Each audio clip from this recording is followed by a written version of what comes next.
Mom, check my bag. I couldn't go on the school trip I was so excited about. About 14 minutes after seeing my daughter, Emily, off to her school trip, she unexpectedly returned home and burst into tears, saying that, "Shortly after I sent Emily off on her school trip, I received a call from her class teacher. Being told it was an emergency, I was startled, thinking something might have happened to Emily. About 5 minutes after I got off the phone with her teacher, just as the teacher had said, Emily came back home. The reason Emily came back home was something in her backpack. When I checked, I found that her brand new change of clothes and other items were wet and discolored. I found out that my mother-in-law, Mary, had gone to the school and done something. Not to complain, but my relationship with Mary is bad, and she even disliked Emily, so there's no way she would have gone to see her granddaughter off. I immediately called Mary, furiously demanding an explanation. Then Mary said that it wasn't fair for only Emily, one of her 2 granddaughters, to go on the school trip. She thought it would be too sad for the other granddaughter who couldn't go. Mary justified her actions as delivering justice to Emily, insisted she did nothing wrong, and abruptly hung up the phone. Unable to contain my anger, I reported the incident to a certain person. As a result, Mary ended up provoking the wrath of that individual, leading to her own downfall. I am a housewife in my 30s. I have a daughter with my husband, who is in the same age group as me. Emily, who turned into a 6th grader this year, has been looking forward to her school trip for quite a while. Since kindergarten, Emily has been practicing rhythmic gymnastics, and sometimes she demonstrates her skills as an example during gymnastics in her physical education class. Emily, who once appeared in the local newspaper for participating in a competition, has become somewhat of a local celebrity. Once a year, there is a showcase in physical education class where each student presents his or her own creative gymnastics routine. When the time for the showcase arrives, it's so popular that students from other classes also come to watch. Despite her popularity, Emily has never been overconfident or boastful about it. Whenever asked for help, she willingly spends time with her friends, offering advice and assistance until they are satisfied. I'm grateful she has grown up to be such a considerate person. My husband and I married for love, but since the beginning of our marriage, it's been a series of never-ending problems. The issues aren't with my husband, but rather because of Mary's behavior. She believes I stole her precious son and has been causing trouble for me because of it. Initially, Mary, in exchange for accepting our marriage, demanded that we live with her in the family home as a condition. My husband had moved out of his family home to live alone when he went to college, and I was in a similar situation. Therefore, we had decided not to live with either set of parents, but to live on our own instead. Of course, we agreed that if either of our parents ever needed care or assistance due to health or other reasons, we would discuss and address the situation then. Given our perspective, we communicated that we couldn't immediately agree to the matter of living together. We could have declined right away, but we were concerned about upsetting Mary and worsening our relationship with her. Then, my father-in-law, who was present at the time, spoke up, saying that it would be too harsh to expect the young couple to live with the in-laws. He proposed that it would be better to let us live alone for a few years, offering us a lifeline in the situation. Taking advantage of that, my husband skillfully convinced Mary, and at that time, the discussion of living together was dropped. After we got married, Mary kept bringing up the idea of us living together. Usually, if a parent-in-law wants to live together, he or she at least tries to be pleasant to his or her daughter-in-law, but she was the opposite. You're young and a housewife. Must be nice. When I was your age, I worked part-time to help with the finances. I bet you keep the house immaculate. Then what's this mess? She would come over when my husband was away, find faults in everything, and leave after criticizing. When my husband was out on overnight business trips, she would stay over, claiming it was too dangerous to go back at night, forcing me to endure her endless sarcasm. I developed mild neurosis due to her excessive interference. When my husband realized it was because of her, he confronted her firmly, assuring me we would never live together. Thanks to my husband and father-in-law, they kept her at a distance, and I started to recover. Soon after, I found out I was pregnant. I was anxious about her meddling again, but she was preoccupied with my sister-in-law, Kate, who was also pregnant at the same time, and showed no interest in me. She ignored my pregnancy and birth, favoring Kate and giving her grand gifts, while barely acknowledging ours. Years went by peacefully. Our daughter grew up to be strong, honest, and full of justice.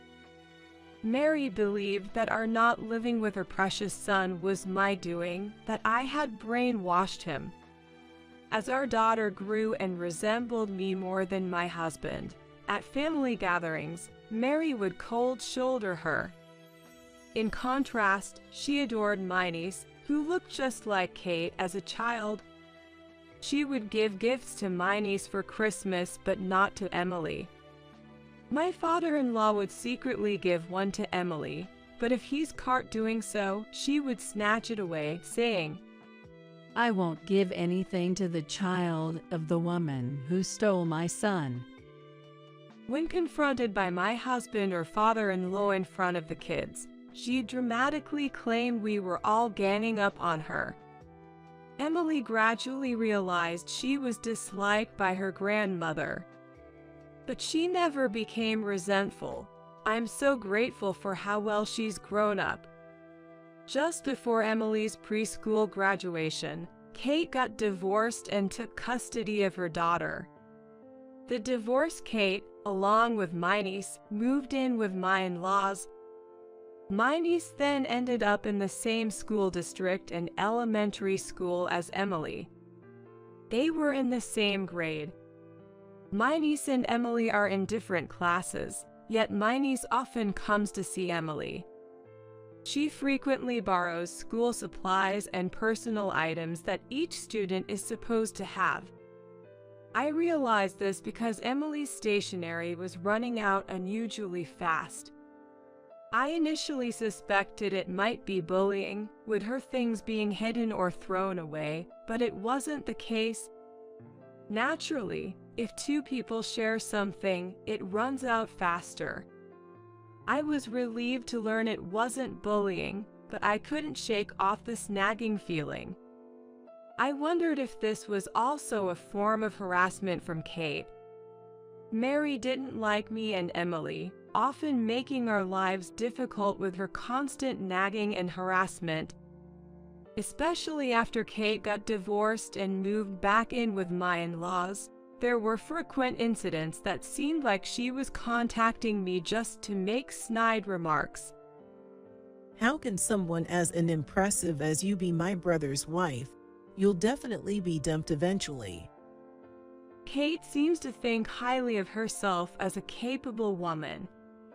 Despite her own failed marriage, she would go out of her way to tell me that I too would inevitably be left by my husband. As irritating as it was, I tried to ignore her, thinking she was just envious of our seemingly happy family. However, the thought of her extending her spiteful behavior towards Emily was something I didn't want to consider. I told myself that I might be reading too much into it. This decision of mine would unexpectedly lead to consequences, but that was something to unfold a bit later. Time passed, and Emily became a 6th grader. In the 6th grade, there's a school trip. Emily had always been excited about it, especially each time she brought her savings for the trip to school. Now that she had reached the grade when the trip would finally happen, we frequently discussed where they might go in our conversations as a family. When it came to my own school days and my husband's, our daughter became curious about our school trip experiences as soon as the schedule and location were decided. Once our daughter brought home a note from school asking each family to prepare for the upcoming school trip, she and I began to prepare little by little. While she was excited and upbeat, I felt a bit worried. Recently, there had been an incident in her class, and the parents of the children involved were called in. Emily often remarked, "Why are the boys in my class so foolish?" showing her concern about the misbehavior of some rambunctious boys. By 6th grade, it's common for girls to start showing physical changes, and some more developed girls even start wearing training bras around 4th or 5th grade. Emily, being an active gymnast, had a muscular build, so her chest area wasn't particularly mature. However, the school trip guide for parents mentioned being cautious about underwear, as the trip involved several nights' stay and girls would be in separate rooms from boys. It also advised that girls not used to wearing bras should start getting accustomed to them. The guide also contained information about menstruation. These letters from school would inevitably be read by curious children. It seems that some mischievous boys reacted to the words period and bra and started teasing girls who were more physically developed or harassed them out of sheer curiosity.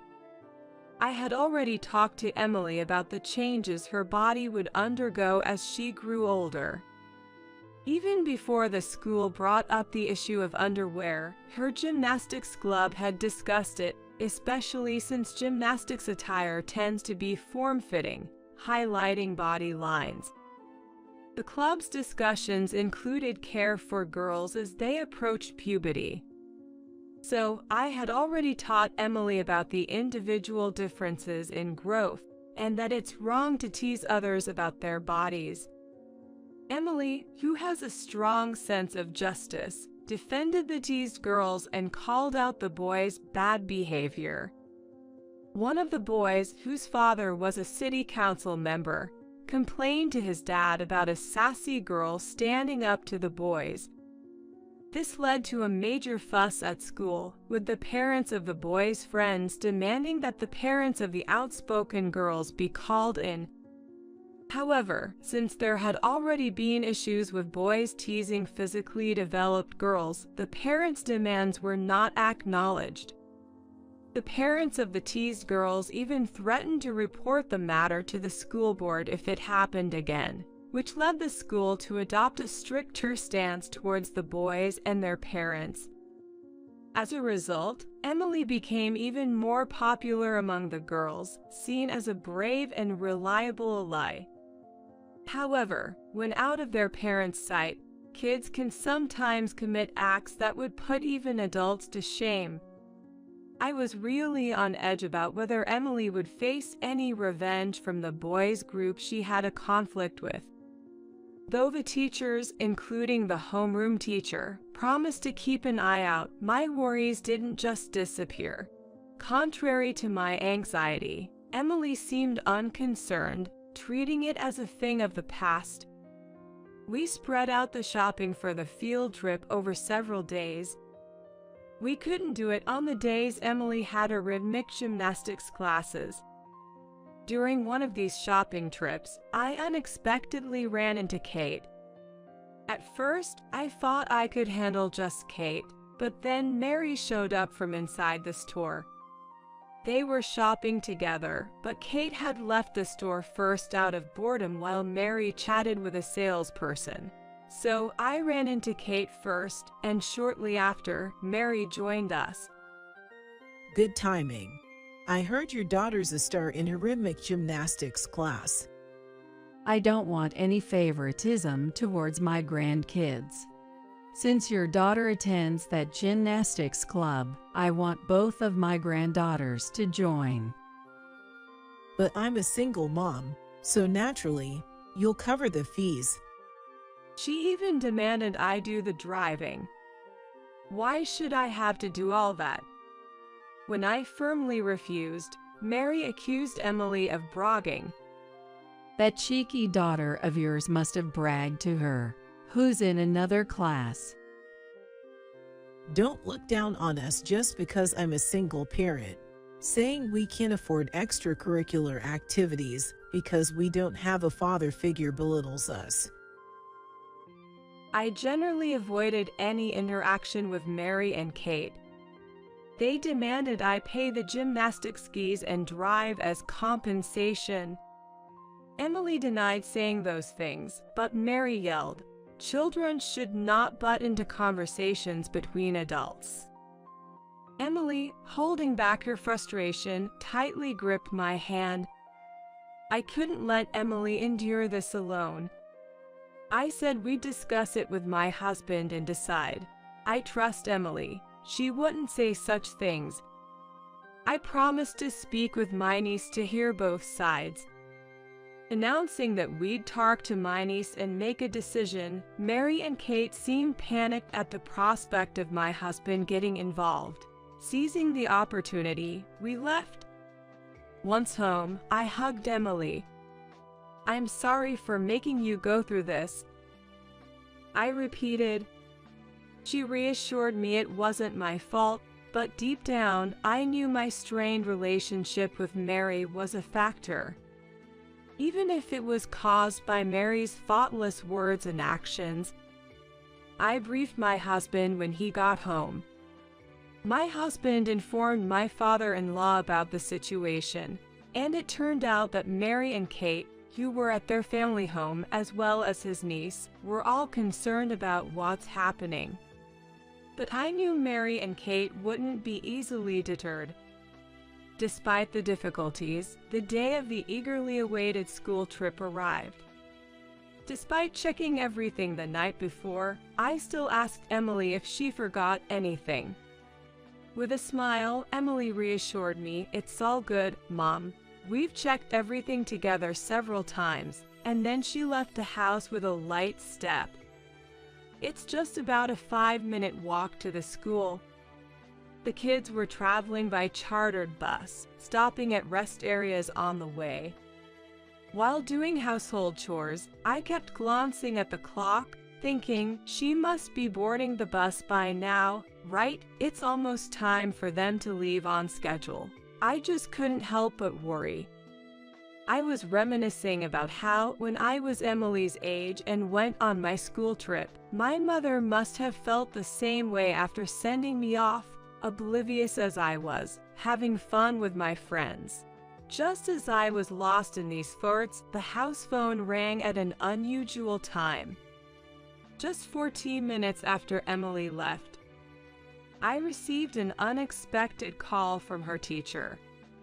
When I was told something unexpected had happened, my heart raced, fearing Emily might have been in an accident. But as I listened to her teacher's relatively calm voice, I began to understand the situation. Emily had to come back home due to some circumstances. If I could quickly replace some items in her bag and drive her to a specified station, she could catch up with the chartered bus. After thanking the teacher for their thoughtful consideration and hanging up, I quickly found suitable replacements for the items she was supposed to take on the trip. As I was in the middle of changing clothes, Emily returned home, crying. I knew some of the details from the teacher, but seeing Emily's state was different from what I had been told.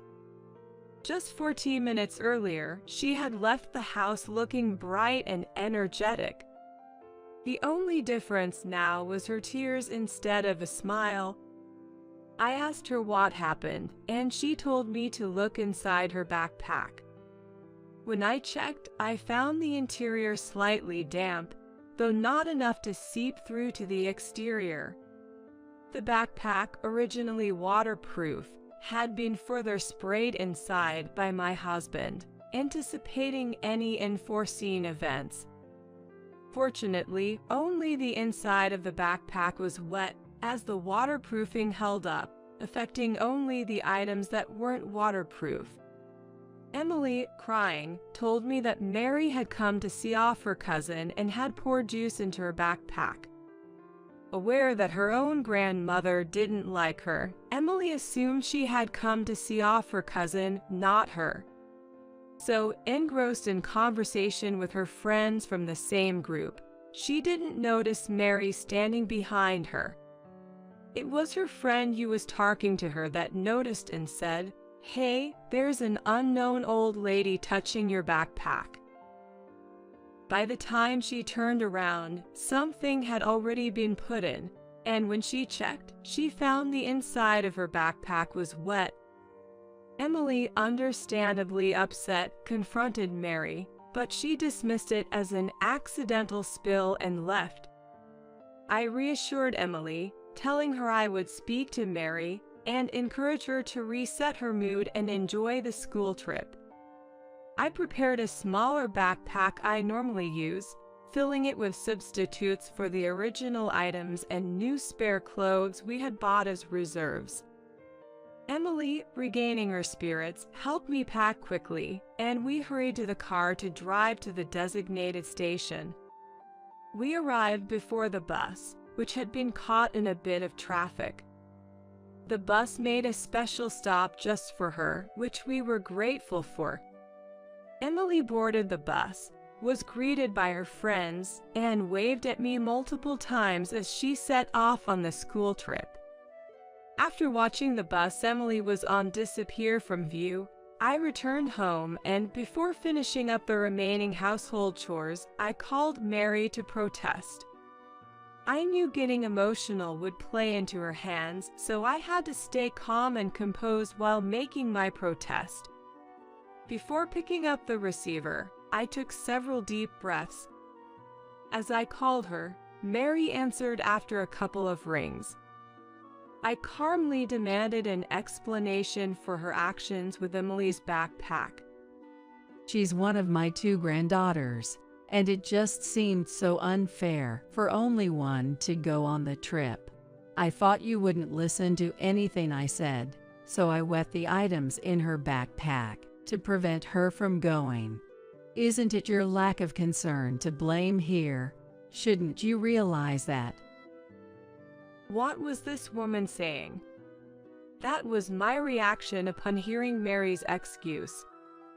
But as infuriating as it was, I knew calling her names would mean losing the argument. I tried to stay calm and counter her words. But then she abruptly ended the call, claiming she had to go out. I wasn't even aware that my niece couldn't go on the school trip. I generally avoided any interaction with Mary and Kate. How could I have known? Moreover, Emily hadn't mentioned anything about her cousin not being able to go. There was no information about any illness or injury, and even though my relationship with Kate wasn't good, if my niece had been sick or injured, my husband would have heard about it. My husband would have surely shared such information with me, at least for the sake of keeping me informed. The anger inside me was boiling, and just then my niece called. She confessed to feeling envious after seeing how excited Emily was about the trip. I generally avoided any interaction with Mary and Kate. However, she was told by her mother that she couldn't go because they hadn't made any payments for the trip. Mary, upon hearing this, decided that since my niece couldn't go, It would only be fair if Emily also had a painful experience. She had said this the night before, but my niece never thought she'd actually prevent her from going. My niece apologized to me. It turned out she didn't know they weren't making payments. Kate had told her that the trip was fully paid for and that she didn't have to worry about anything. So, my niece believed what she was told. But as the school trip drew near, she was confronted with the fact that no payment had been made. What a cruel thing for Kate to do. There were children in Emily's class who, for various reasons, couldn't attend the trip. When I was a child, there were also kids who didn't participate in school events due to illness or religious reasons. I had told Emily not to ask such children why they weren't going. I assume my niece's teacher, trying to be considerate, didn't pursue the unpaid fees for the school trip. If they had, my niece would have questioned it, and my father-in-law, who lives with them, would have noticed. I couldn't forgive Kate for imposing such a burden on her child. I had been avoiding them, but this time I couldn't just let it go. I decided to take action, not just for my niece, who had apologized to me, but also to give them a piece of my mind. I reassured my niece that it wasn't her fault and that this was an adult problem. That evening, when my husband came home from work, I explained everything that had happened. He immediately contacted my father-in-law, and we shared the whole story. My father-in-law, still working and in his late 50s, regretted not noticing the issue with the trip and apologized. He was quite shocked to learn that no payments had been made for the school trip. My husband was furious that Mary had gone to such lengths to harass our daughter at school. He apologized to me, regretting that he could have adjusted his schedule to drop our daughter off at school, thinking that if he had been there for the send-off, he might have been able to stop Mary's wrongdoing. It's hard to imagine Mary, who had never been involved in school events, would show up for a send-off. The resolution left a lot to be desired. However, my father-in-law wasn't done yet. After our conversation, he woke up Mary and Kate to give them a piece of his mind. This lecture apparently went on until the early hours of the morning, leading them to call us before dawn as a form of retaliation. How do you like being woken up? Because you snitched to Dad. Mom and I got an earful of nagging from him. I'm too sleep deprived to do any housework, so you come here and make breakfast. It's only fair since you acted all self-righteous and told on us. What an incompetent daughter-in-law you are. However, I had only answered the phone out of reflex to the ringing and was half asleep throughout their complaints, eventually falling back asleep, seemingly taking my mumbled responses seriously. Mary thought I was coming over to make breakfast and didn't prepare anything for my father-in-law. This led to him getting upset, wondering if his lecture hadn't been enough, and rushing to make breakfast himself. In her haste, she made extremely salty scrambled eggs, and my father-in-law apparently commented that a wife who can't even make proper eggs and only knows how to get others in trouble is useless, almost like declaring a divorce. My husband thinks that this incident has finally gotten to Mary, and she might quiet down for a while. I hope so. Given all the times Mary has caused trouble, I wonder if just the threat of divorce would be enough to calm her down. But in reality, as my husband predicted, there were no more sarcastic calls from Mary or Kate, and we had peaceful days until Emily returned from her school trip. She couldn't stop talking about her trip, and during dinner, I had to remind her to either eat or talk. She excitedly shared her experiences, with gestures and all, right up until bedtime. She had only a limited amount of pocket money for the trip, but still bought souvenirs for us. She even thought of her cousin who couldn't go. Emily had noticed her cousin's absence and asked why. The teacher, not revealing the true reason of unpaid fees, simply said she fell ill suddenly. Hearing this, Emily bought matching keychains in different colors for her. I told her that her cousin was feeling better and would be back at school. I believe sometimes it's okay to tell a kind lie for someone's sake. A few days later, my father-in-law called us for a talk. The revelation about the unpaid school trip fees led him to contact Kate's ex-husband. My father-in-law had been unaware of their divorce's reason. He apparently avoided the issue because he felt it was a matter between the couple.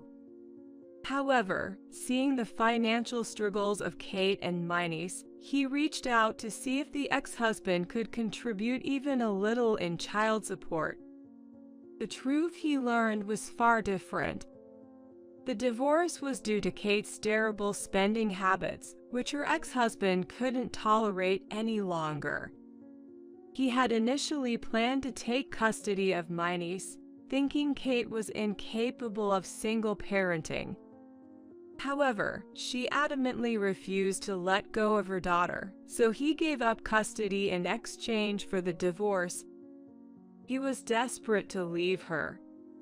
The ex-husband had been faithfully paying the agreed child support, including separate amounts for school fees. Learning that his daughter missed the trip due to unpaid fees was a devastating and infuriating revelation for him. My father-in-law, too, had been concerned about my niece's lack of school supplies and worn-out stationery, and had given money to Mary to buy new ones. But Mary squandered the money on outings with Kate. Kate also spent the child support from her ex-husband on herself, not on my niece. My father-in-law asked my niece how she managed at school without the necessary supplies. She replied that she was told to borrow from Emily. It all made sense to me then. For a while, I had noticed the contents of Emily's pencil case becoming sparse. She said it was because she and my niece were using them together, but maybe she was actually giving them to her cousin. Perhaps after being asked to borrow supplies so many times, she just started giving them away, like a pencil here and there. Hearing about the true nature of Mary and Kate from my niece, and learning about the misuse of child support and their refusal to let her participate in school events, made me realize it was not good for her education. Realizing that being around adults like Mary and Kate was also not good, my father-in-law, after confirming with Kate's ex-husband, supported the idea of fighting for custody.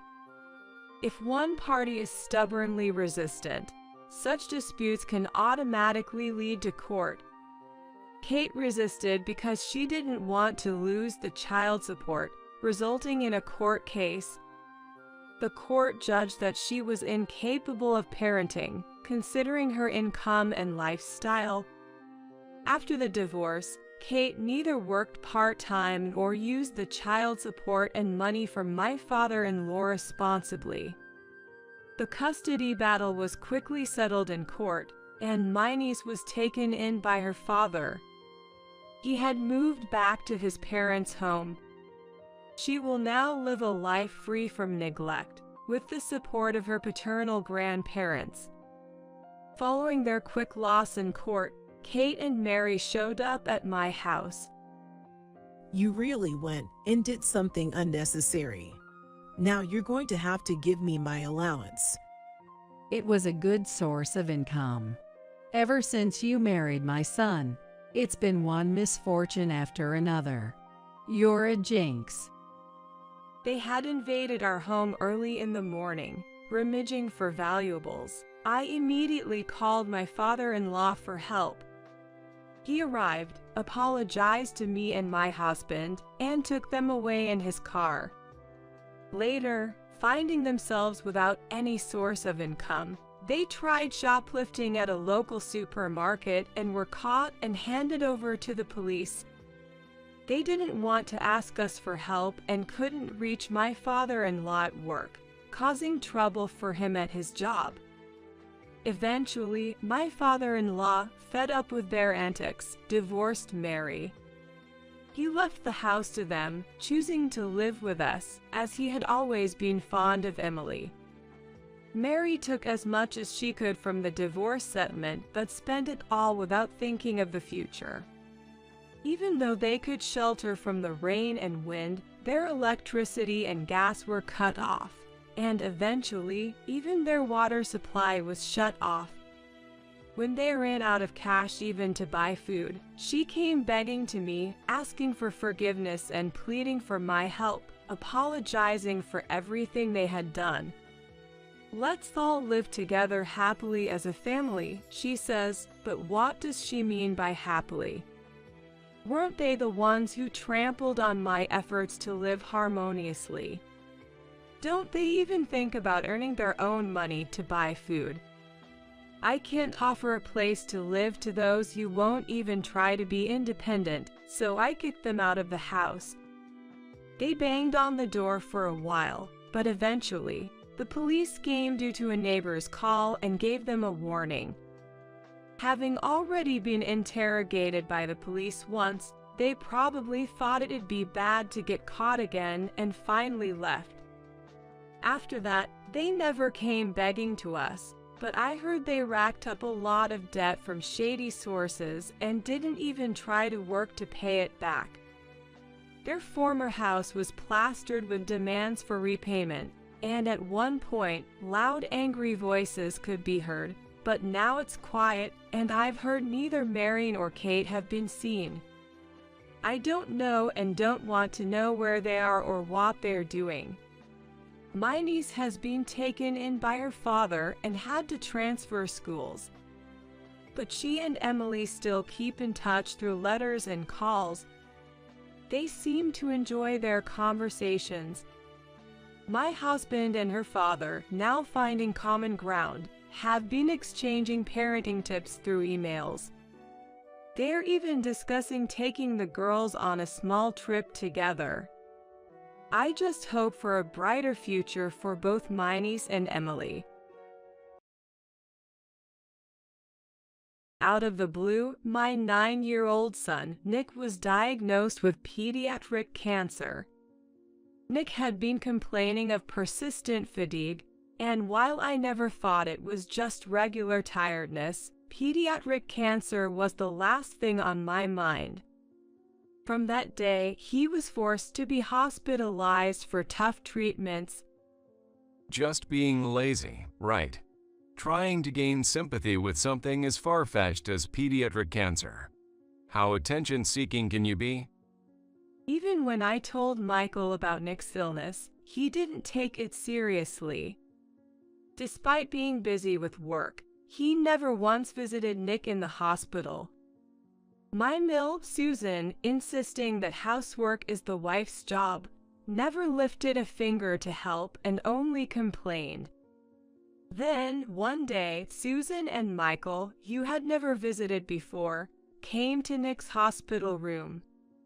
You know, cancer can be cured with vitamins, right? Excuse me.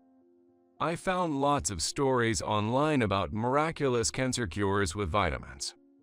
Like, stage 4 cancer disappeared in a week. So I'll cure our Nick's cancer. He took the orange juice Nick was drinking, threw it over his head. I'm going on a week-long spot rip with your grandma. Make sure you're cured by the time I get back. Shocked by this unbelievable event, both Nick and I were speechless. After they left, Nick burst into tears, relieved from the fear. Cure cancer with vitamins? What is that even about? And who throws liquid on a sick person seriously? Filled with incredible anger, I decided to get back at them. Little did they know, a shocking truth awaited them a week later. I married my first husband, David, when I was 26. He was 4 years older and had been my tutor when I was preparing for high school. After I started working, we reconnected as colleagues. They gradually moved from reminiscing to talking about the future and got married. That's the background of the situation. The following year, Nick was born. Just as our new family began its journey, David passed away due to illness. He had felt fatigue but didn't seek medical attention due to work. One day, he collapsed at work, and upon examination, it was discovered he had cancer. He started treatment immediately, but the disease progressed rapidly, and he passed away 3 months later. Years later, I remarried my current husband, Michael. Initially, I worried about how Nick and Michael, not related by blood, would get along. But gradually, they grew closer, and one day Nick asked if he could call Michael Dad. Surprised, Michael and I exchanged looks, but we knew this was our answer and considered marriage seriously. Our meeting with Michael's parents went smoothly, and they adored Nick as their own grandchild. It was Michael's first marriage, so we invited family and close friends for a wedding ceremony. You would have thought I'd have 2 weddings. I joked with my friends. It was a heartwarming ceremony. However, the seemingly happy in-law family had its issues. Michael's younger brother, who married before us. Michael had moved out when he started working.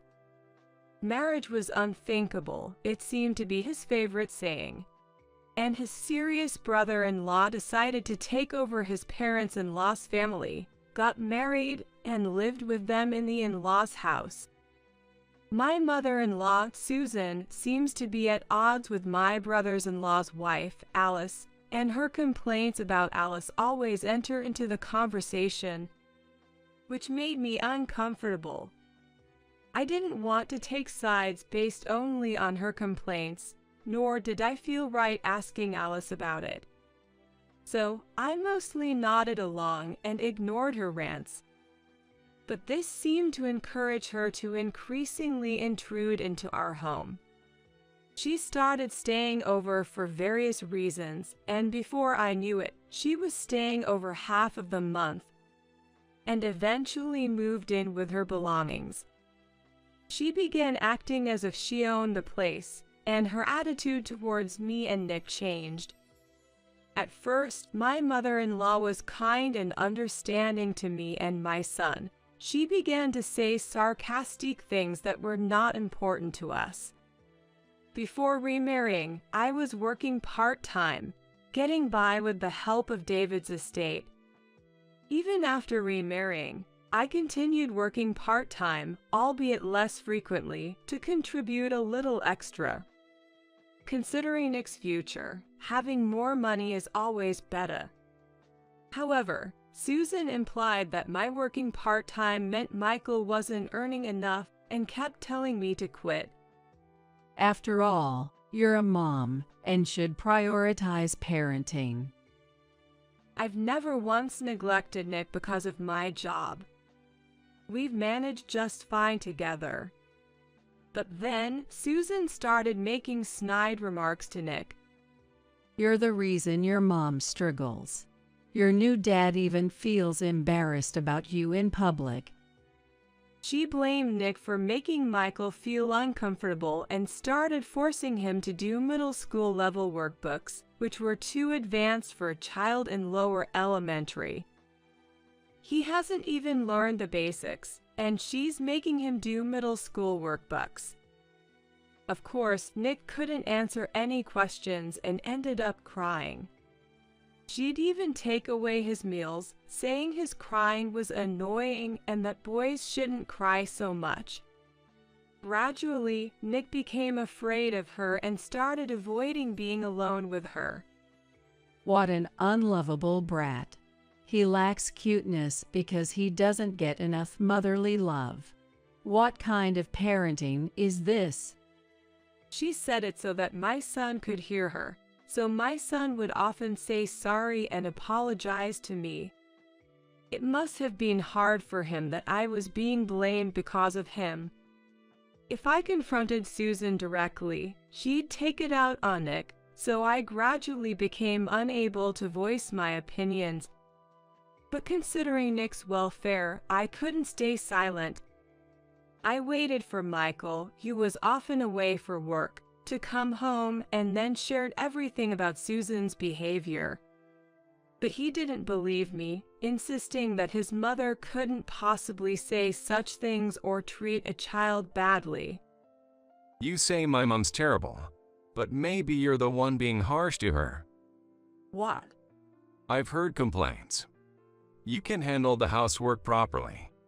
Since we can live on my income, just focus on the house and stop working outside. I was baffled.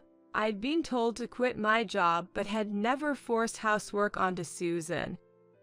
In fact, I had never seen her do any housework. She'd just sit around like the lady of the house, ordering me around. She complained about the seasoning of meals, but I'd never had a chance to taste her preferred seasoning. How could I guess flavors I've never tried? I'm not a mind reader. I almost spoke back many times but always held back, fearing Nick would become her target. Gradually, Michael's attitude toward Nick and me became colder.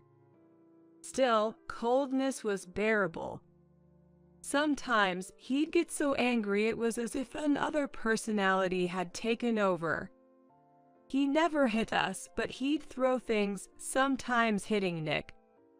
Once, when Nick cried from pain and fear, Michael dragged him outside, saying to stay there until he stopped crying. I shielded Nick, ready to be hit, but luckily, Michael lost interest, muttering it was a turn-off. He must be stressed from work. I fought, believing he'd return to his kind self if he calmed down.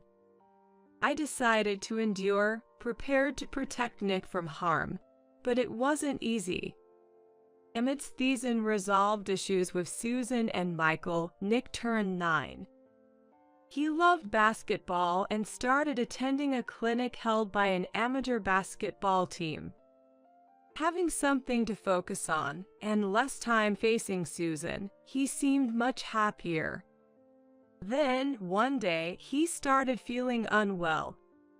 At first, I thought he'd overdone it with basketball and let him rest, but a week passed without improvement. It seemed to worsen, so I took him to the pediatrician we'd always relied on. They suggested we get more thorough tests at a larger hospital. I was clueless about big hospitals. The only experience I had was when David was treated. The doctor, having connections, wrote a referral for us. I was advised to get a medical consultation as soon as possible, preferably by tomorrow. I was grateful for seeing a familiar doctor first, but at the same time terrified that Nick might have a serious illness. I told Michael, asking him to come with us, but he refused. It's probably just him faking it. Did something happen at school? If you believe everything a kid says, no amount of money will ever be enough. Big hospitals are expensive, right? Cover it with your part-time income. I've heard of kids using sickness as a way to rebel against their parents. But would a child fake being sick to the point of not eating well and continue it for a week? Even adults find it hard to fast for a week to make a statement. It requires extraordinary determination. In any case, Nick's illness lasting a week surely meant something was wrong. I had no issue paying with my part-time income and declared to Michael that I would take Nick to the hospital alone. He just responded with a dismissive "do whatever you want," and was visibly upset that evening. The next day at the hospital, they prepared for the worst-case scenario. When I asked the doctor what that meant, they said pediatric cancer. Symptoms can be similar to a cold, including abdominal pain or sudden weight loss. They asked if I had noticed anything unusual, and Nick revealed he had been experiencing joint pain. When I asked why he hadn't mentioned it, he said he didn't want to worry me more or have me face unpleasant comments from Michael and Susan. I felt terrible that he was suffering yet worried about me. Perhaps if I had managed things better with Michael and Susan, I would have noticed the signs of Nick's discomfort earlier. As I reflected on my shortcomings, another shock hit me. Nick's illness was an early symptom of pediatric cancer. He had to be hospitalized, and while preparing for his stay, I informed Michael and Susan. Pediatric cancer. A worthless burden that costs a fortune. I won't pay a dime. Cancer hereditary, right? David died of cancer, didn't he? Thanks for passing on such a great legacy. Michael added coldly. Their heartlessness was beyond belief. Cancer treatments can be quite expensive. Susan was only worried about the cost. Michael even said in front of me that the treatment expenses would come out of my part-time income. I couldn't stand being around these foolish people any longer, so I quickly left for the hospital where Nick awaited. Nick had to give up basketball, which he loved, and his enjoyable school life to focus on the treatment. Fortunately, the pediatric ward had a school, so he wouldn't fall behind in his studies. But seeing other children in much worse conditions was a shock to him. Will I end up like them? Will I never play basketball again? I wanted to become a star player to make your life easier, Mom. He felt guilty for burdening me with his illness. It's said that a patient's mental state can influence their condition, so I was advised to avoid making him feel like a burden. I've never blamed him, but maybe my worry showed. Maybe I unconsciously emitted an aura of anxiety that he picked up on. I resolved to bolster my spirits and encourage Nick, who was becoming increasingly disheartened. There were times he cried out, wishing to die rather than getting better. The side effects were so painful that it seemed unbearable. They say even adults find some cancer treatment tough, to the point where they feel like giving up. I thought I understood the hardships of cancer treatment from David's experience, but he hadn't undergone extensive treatment. In reality, I only thought I knew. You can say anything with words. But I wanted to truly support Nick. I sought opportunities to hear from those who had experienced similar situations. We were introduced to a college hospital where I met a student who had survived pediatric cancer. I listened to the person's story and asked what words were painful and what words made him or her happy. And what they wished to hear was incredibly helpful. Despite our struggles, neither Michael nor Susan visited Nick. Frankly, their presence would likely dampen our spirits, so their absence was preferable. However, a bit of concern when I returned home for Nick's clothes would have been appreciated. Back at the hospital again. Aren't you my wife? Why are you neglecting our home to do this? The rare times he spoke to me were just to berate me for prioritizing Nick over being a good wife. Whether at the hospital or home, there was never a moment of peace for me.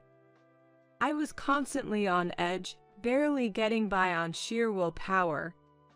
Amidst all this, my father-in-law, Bob, was the only one who consistently came to visit us. His care for Nick and me, and our light-hearted conversations, allowed us to momentarily forget the harsh reality. I can't be more grateful to Bob. It was also a joy to see Nick, who usually seemed uninterested, smile more whenever his grandfather visited. Bob once confided in me that he had lost a close friend to cancer. Having witnessed the burden on the caregiving family and his friends struggle with harsh treatments, he expressed a desire to help us in any way he could. Just knowing his intentions was enough for me. I wish that Michael and Susan, who I live with, could have even a tenth of Bob's compassion. But expecting something and being let down hurts more, so I decided not to hope for anything. One day, Susan and Michael, who had shown no interest in Nick's battle with illness, came to his hospital room. How long do you plan to run away from home like a teenage rebel? The house is a mess because you're not there. A wife has her duties, right? When it's time for someone to die, they'll die, so just leave it be. The cure for cancer is just a matter of luck anyway. Cure for cancer a matter of luck. Everyone dies eventually. What are those the words you say in a ward where many are striving for recovery? Were they always this despicable? I was so enraged and dumbfounded that I lost all reason. There are things you should and shouldn't say, right? There's a time and place for everything, isn't there? Don't you, who have lived many times longer than Nick, know that? Maybe you both should get a brain scan. Sometimes tumors in the brain can cause personality changes. I remembered some medical drama with a similar plot, though it was a vague memory. I said it confidently, hoping to scare them a bit. You're insulting the mother who raised me. Your son's weak and got cancer because of your poor parenting, right? I read online that cancer can be instantly cured by just taking vitamins.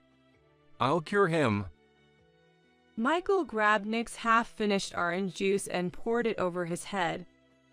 It was a move so unexpected that I couldn't intervene. Nick and I were so shocked that we could only stand there, stunned. Michael and Susan pointed and laughed at us. I'm going on a trip with Mom. If your stupid son's illness isn't cured by the time we return, who knows what we'll do. Keep that in mind. Make sure you clean up the house by the time we're back. They left the room after their one-sided tirade. As the tension eased, Nick burst into tears, overwhelmed by fear. The nurses rushed in upon hearing the commotion, busying themselves with cleaning and changing the sheets. Meanwhile, Nick and I waited in an empty room. I apologized to Nick for making our supposedly normal life, especially our home, a place of fear for him. I regretted my naive hope that reducing contact with Susan could somehow make things better, and for enduring these past years, I apologized to Nick. He comfortingly said he endured the mean granny just like I did, showing his kind nature. I vowed to exact an unforgettable revenge on Michael and Susan for their cruel words to Nick. About a week after making my vow of revenge, Michael called me. Hey, why can't I get into my own house? What kind of wife locks out her husband? Do you forget who's providing for you? His voice was so loud, it rang in my ears, even with the phone's volume down. When did that house become his, anyway? That house was inherited from David. Michael suggested we start our married life there since his apartment lease was nearing renewal. He had said we'd eventually move to a new place, but there was no sign of that happening. Before remarrying, a friend of David had offered to buy the house, offering a price above market value.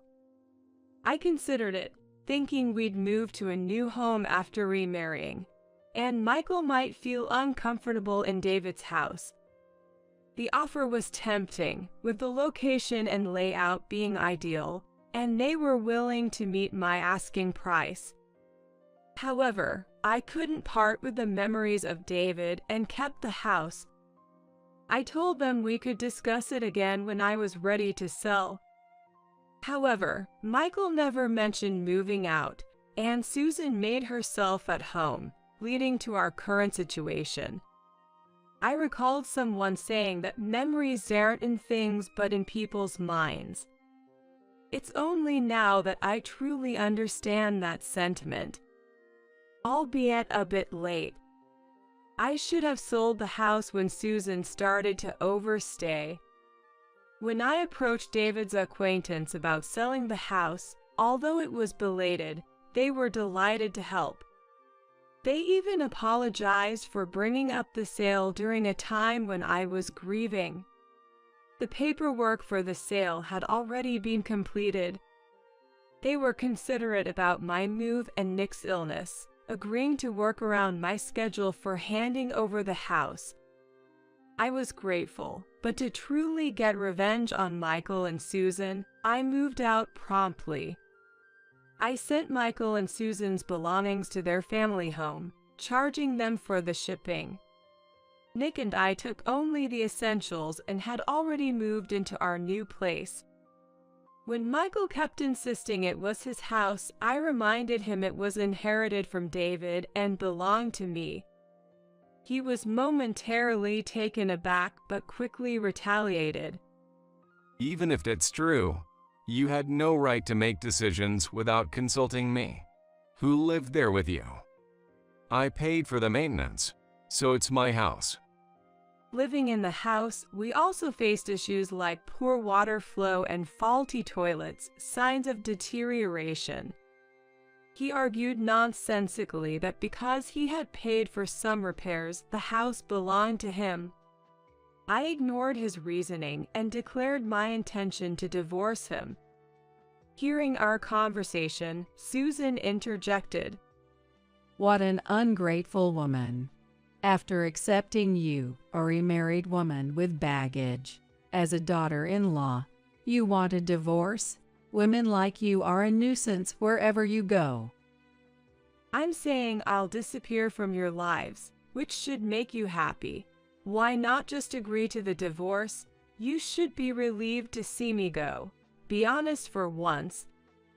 Caught by the truth, Susan fell silent.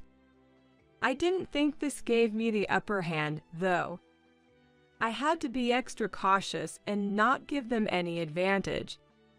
When I discussed selling the house, David's acquaintance asked if something had happened.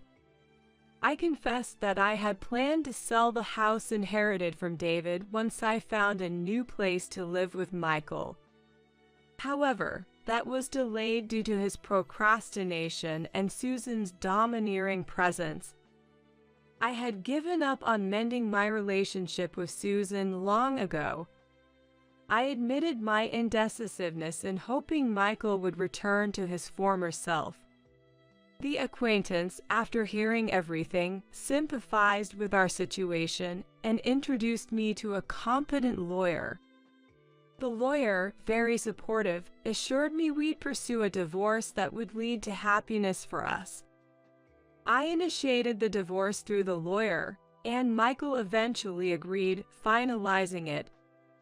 There was a reason David's acquaintance was so helpful. They were executives at a company that did business with Michael's employer, and Michael was the responsible officer for that account. When they requested a change of personnel from Michael's company, he was summoned by his boss, who demanded to know what offense he had committed. The company didn't want to lose a major client. Michael, clueless, denied any wrongdoing. However, upon further investigation by his boss, it was revealed that Michael had a bad reputation, and his colleagues confirmed he had been cruel to his stepson. I heard that Michael was going around telling his colleagues and subordinates that his stepson was weak, stupid, and useless. Just recently, he boasted about curing Nick's supposed pediatric cancer by pouring vitamin-rich orange juice over his head. A subordinate checked the website Michael mentioned, finding it suspicious and linked to a scam recently exposed in the news. The organization Michael was involved with turned out to be the seller of so-called miracle water at outrageous prices. When he was severely reprimanded by his boss, he defiantly responded, "Does it matter to the company what I do to the kid? It's none of your business." He even bragged about how he had disciplined Nick. The company pointed out his behavior deviated too much from normal societal standards and told him it was too risky to keep such a person employed in this day and age. He was fired. Later, he heard rumors that an executive at a client company was acquainted with me. In reality, the person was a friend of David, but rumors often get twisted. Panicked Michael sought my help. He showed up at my workplace, unaware of my new address. It turns out David's friend had been making moves, complicating his efforts to find a new job. Even without their interference, he would have had to explain his firing from the previous company. There must have been a significant reason for it.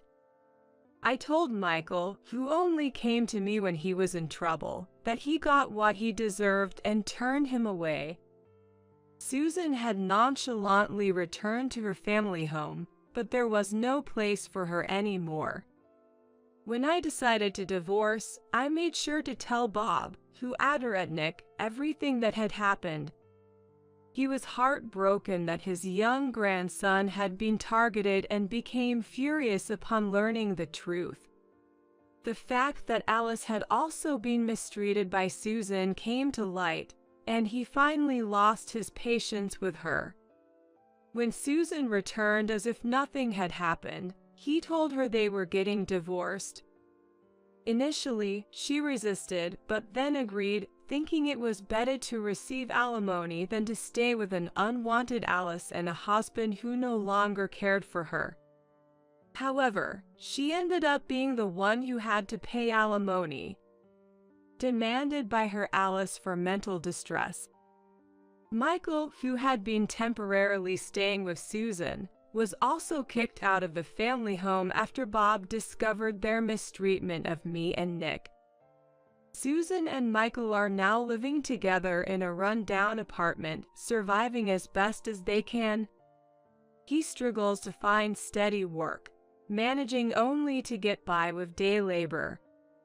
Susan, having been a housewife for years, refuses to work, and they are constantly fighting, each blaming the other. Their loud arguments have even led to noise complaints and warnings from the police. Both are to blame. Susan initiated the trouble, and Michael went along with it, but he shares the responsibility from the moment he participated. As for Susan, she seems too stubborn and thick-skinned to be affected by any downfall.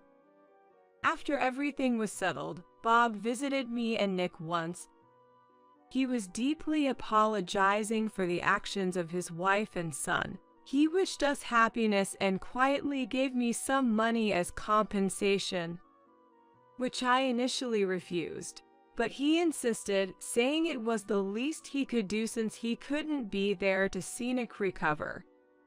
Once I divorced, Nick felt a sense of relief from being free of the fear and control of his stepfather and grandmother, and his mood stabilized. The doctor started noting his good condition more frequently as he became more positive. Having goals helped him endure tough treatments without complaints. His efforts paid off, and he was granted temporary discharge. If there were no issues, he could gradually return to normal life while continuing treatment. Over time, his condition further stabilized, allowing him to attend school with some restrictions. Though he sometimes needs to be hospitalized, it's not for as long as before. He sets small goals for himself, like things to do or eat after his hospital stays or treatments, focusing on his recovery. This school and its students are understanding and supportive, giving me peace of mind when sending him there. I feel relieved and happy seeing his steady recovery. Now, I'm determined to walk towards greater happiness with Nick, side by side. I just got a call from the hospital saying that Emily was rushed there in an emergency. Hurry to the hospital. I'm at home right now, but I'll head there immediately, my husband, Daniel, said. I was momentarily confused by what he meant. Then, puzzled, I replied, I'm at my parents' house right now, but what do you mean? Did the hospital really call? Daniel, clearly irritated, said, Yes, that's why I'm telling you to hurry up. But as I looked at my daughter, sleeping next to me, I said, Emily's right here sleeping next to me, though. Hearing this, Daniel was speechless and just uttered, Oh? My name is Laura Thompson. I'm a 33-year-old housewife.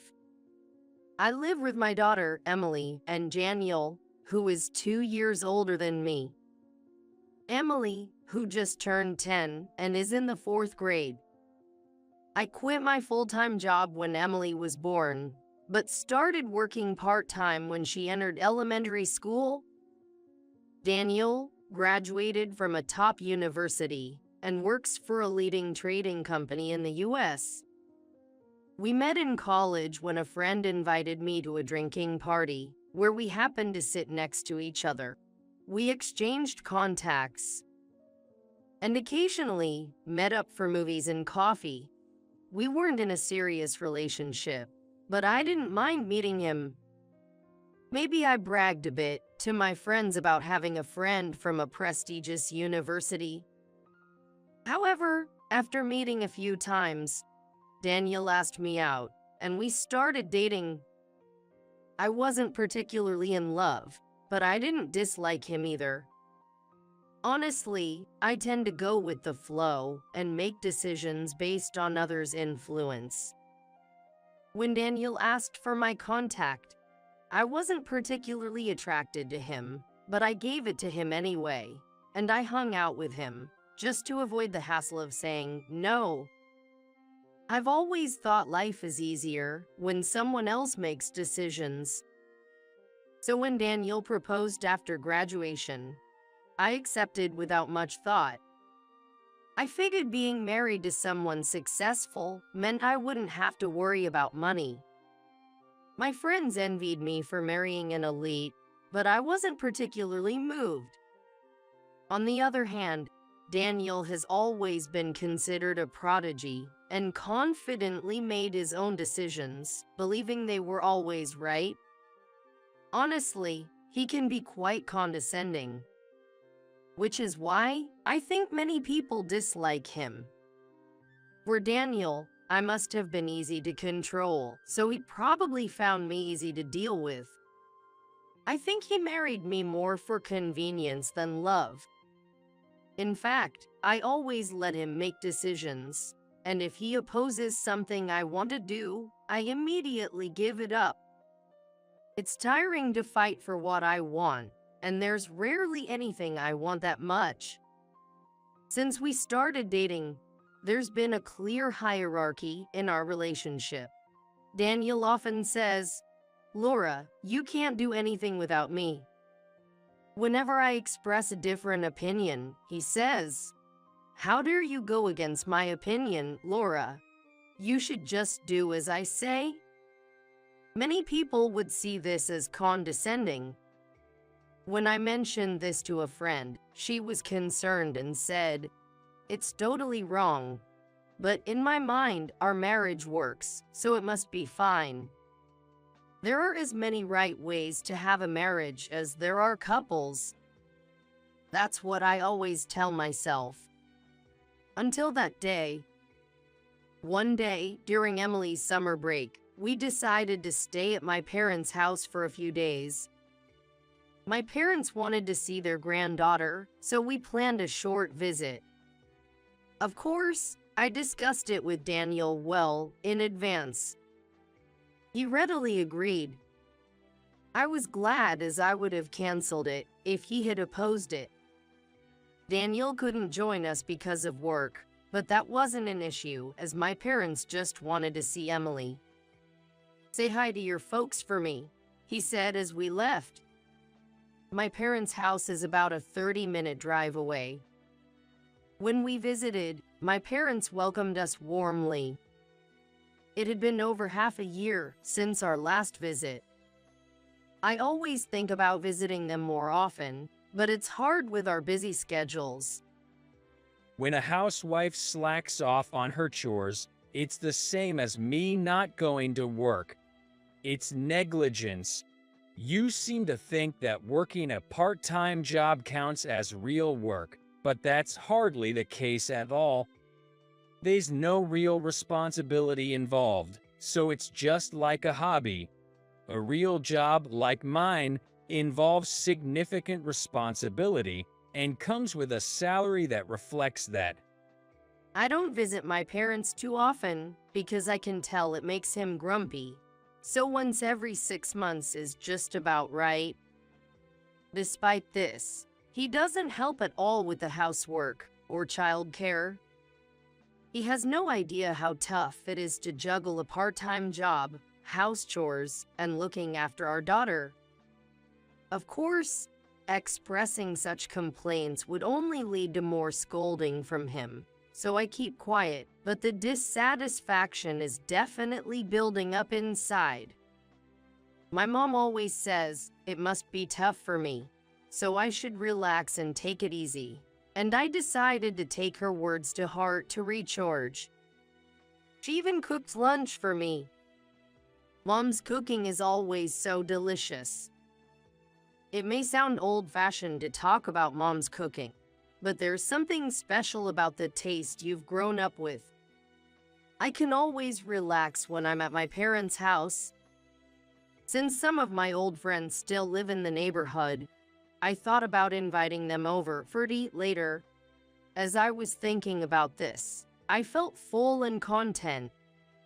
I dozed off. Emily joined me in a nap. Soon, I was woken up by the sound of my phone ringing in the distance. It was a call from Daniel. I can't understand people who still use phones. They are old. People who prefer phone calls over messaging must be incompetent at their jobs. With texts or emails, you can convey just the essentials and the recipient can check them at their convenience. Phone calls, on the other hand, are intrusive, disregarding the other person's situation, and you can't just hang up after stating your business, leading to wasted time. It's not cost-effective at all. Don't call me unless it's really necessary. He insists, so I knew he must really hate phone calls. Once when I called him, he lectured me for ages about forgetting his dislike for them. Of course, I've almost never gotten calls from him. I can barely remember the last time he called me. He is now calling me, which must mean something urgent. Feeling a bit anxious, I answered the phone. It was unusual for him to sound so flustered, as he said, "Emily was just rushed to the hospital. Hurry up and get there. I'm at home now, but I'll head over too." For a moment, I couldn't grasp what he was saying. Confused, I replied, "What? I'm at my parents' house right now. But what do you mean? Did the hospital really call?" Annoyed, Daniel said, "Yes, That's why I'm telling you to hurry.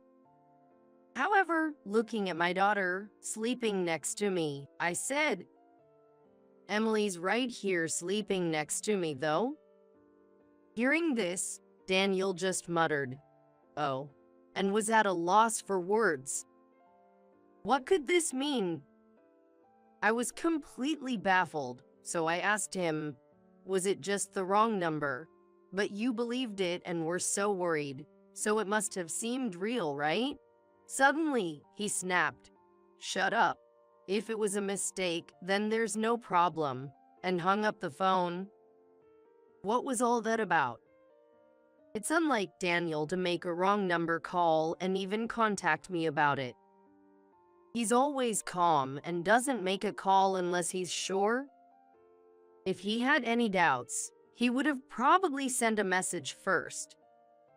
I couldn't believe it was just a wrong number, so I decided to call the hospital myself.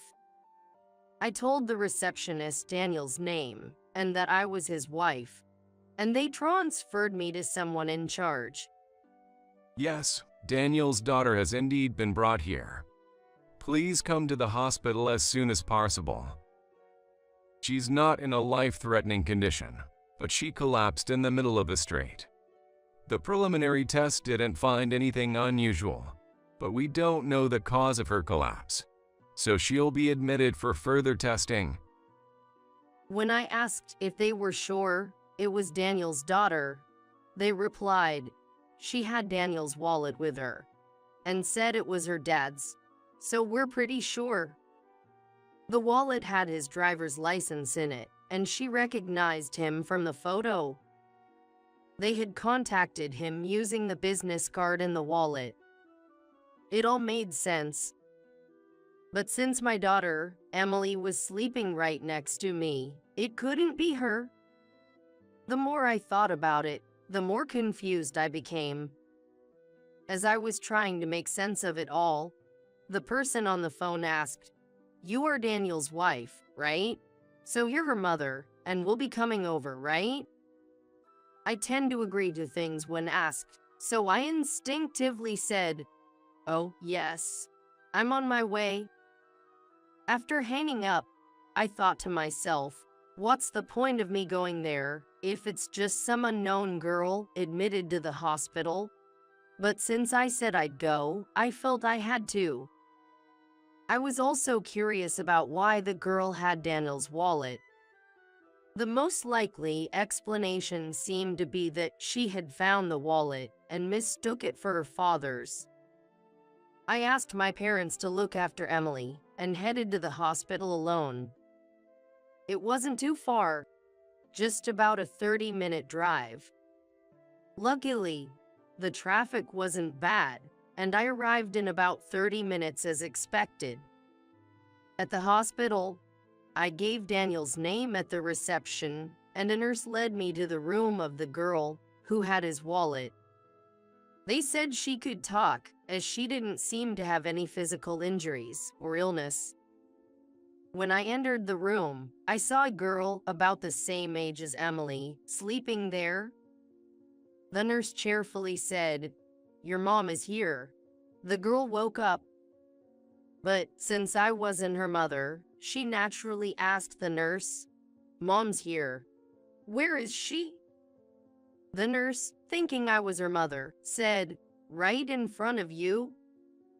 The girl looked at me, confused, and said, "This lady isn't my mom. I don't know her. Who is she?" as she turned to the nurse. The nurse was surprised and asked, "Wait, is there some mistake? You're not her mom. Could you look again?" But the girl firmly denied again, saying, "Definitely not.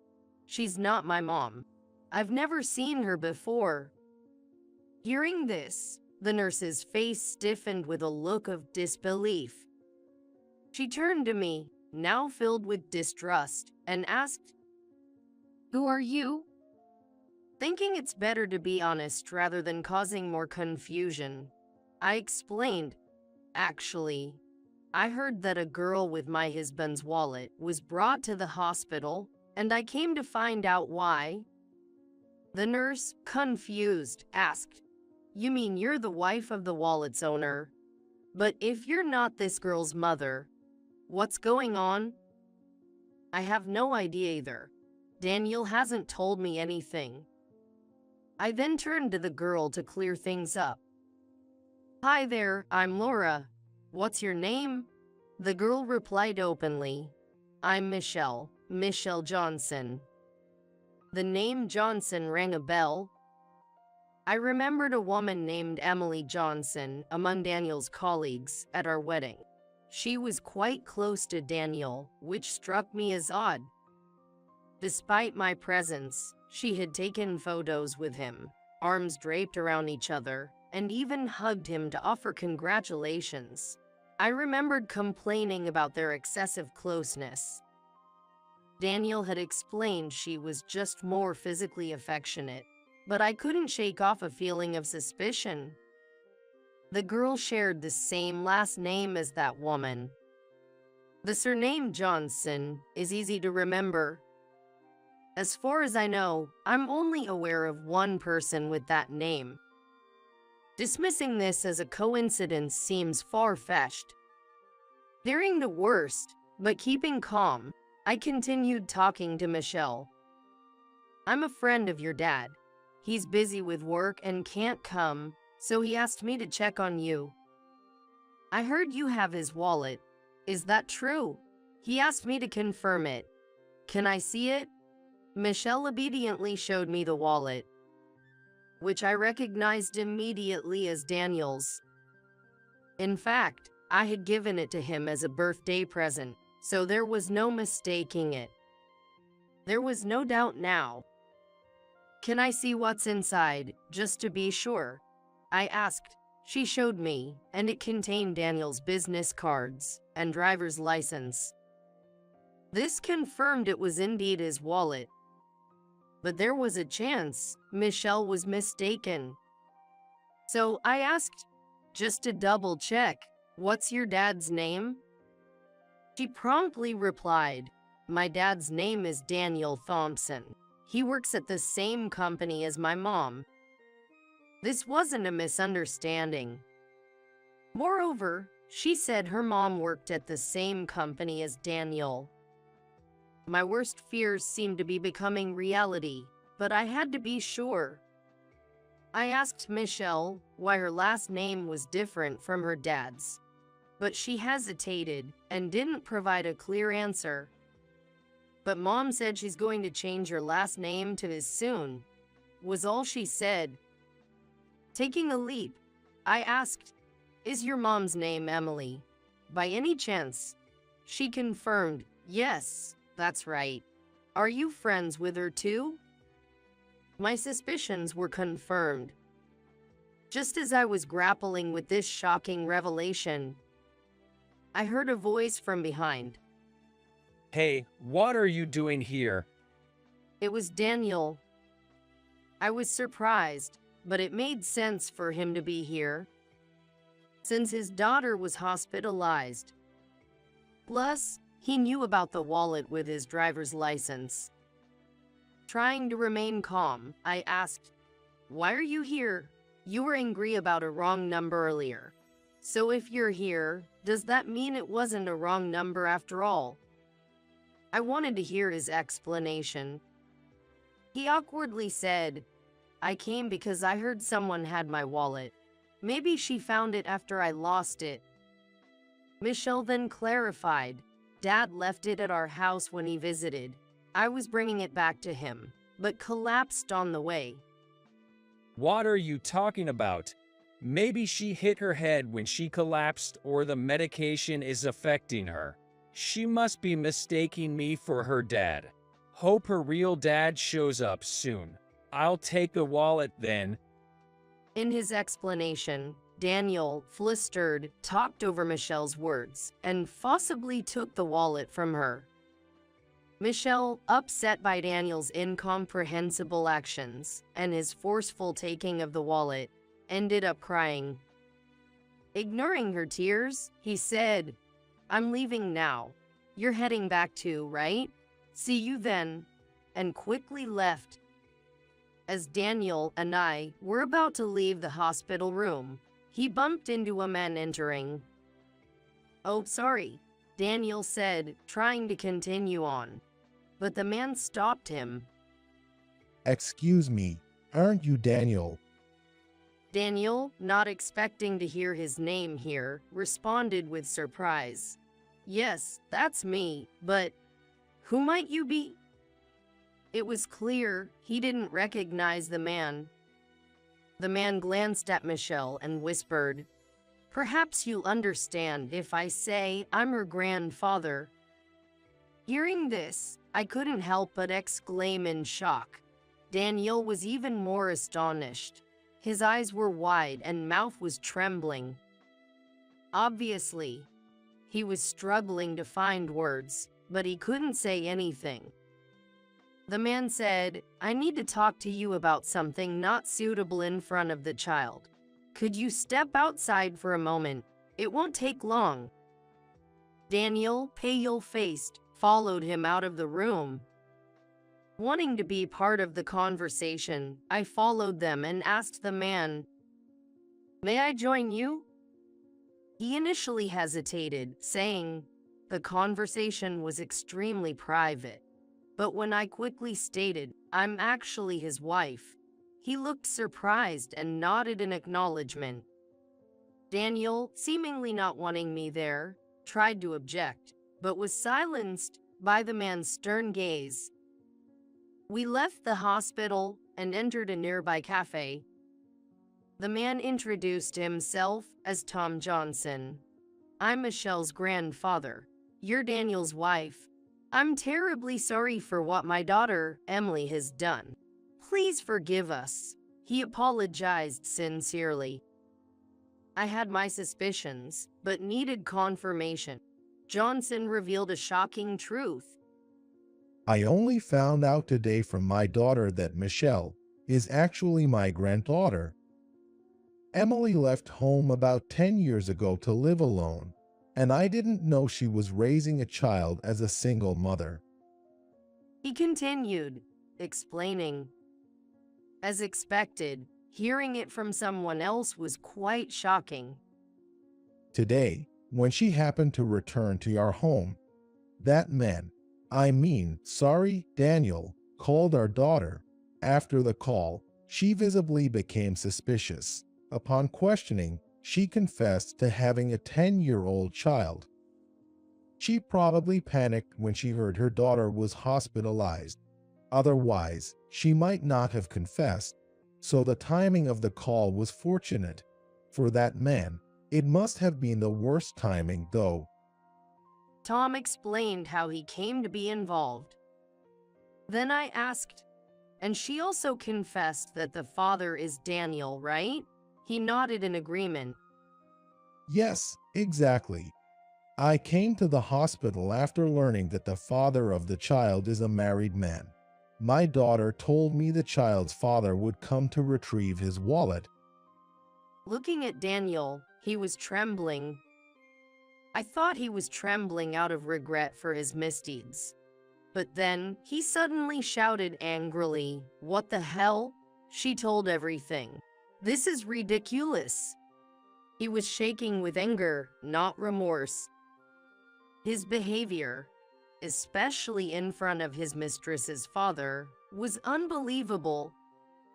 Was he really such a person? I thought he was proud, but I didn't expect him to lack any sense of ethics. I felt deeply ashamed to be his wife. Naturally, Tom was furious at his words.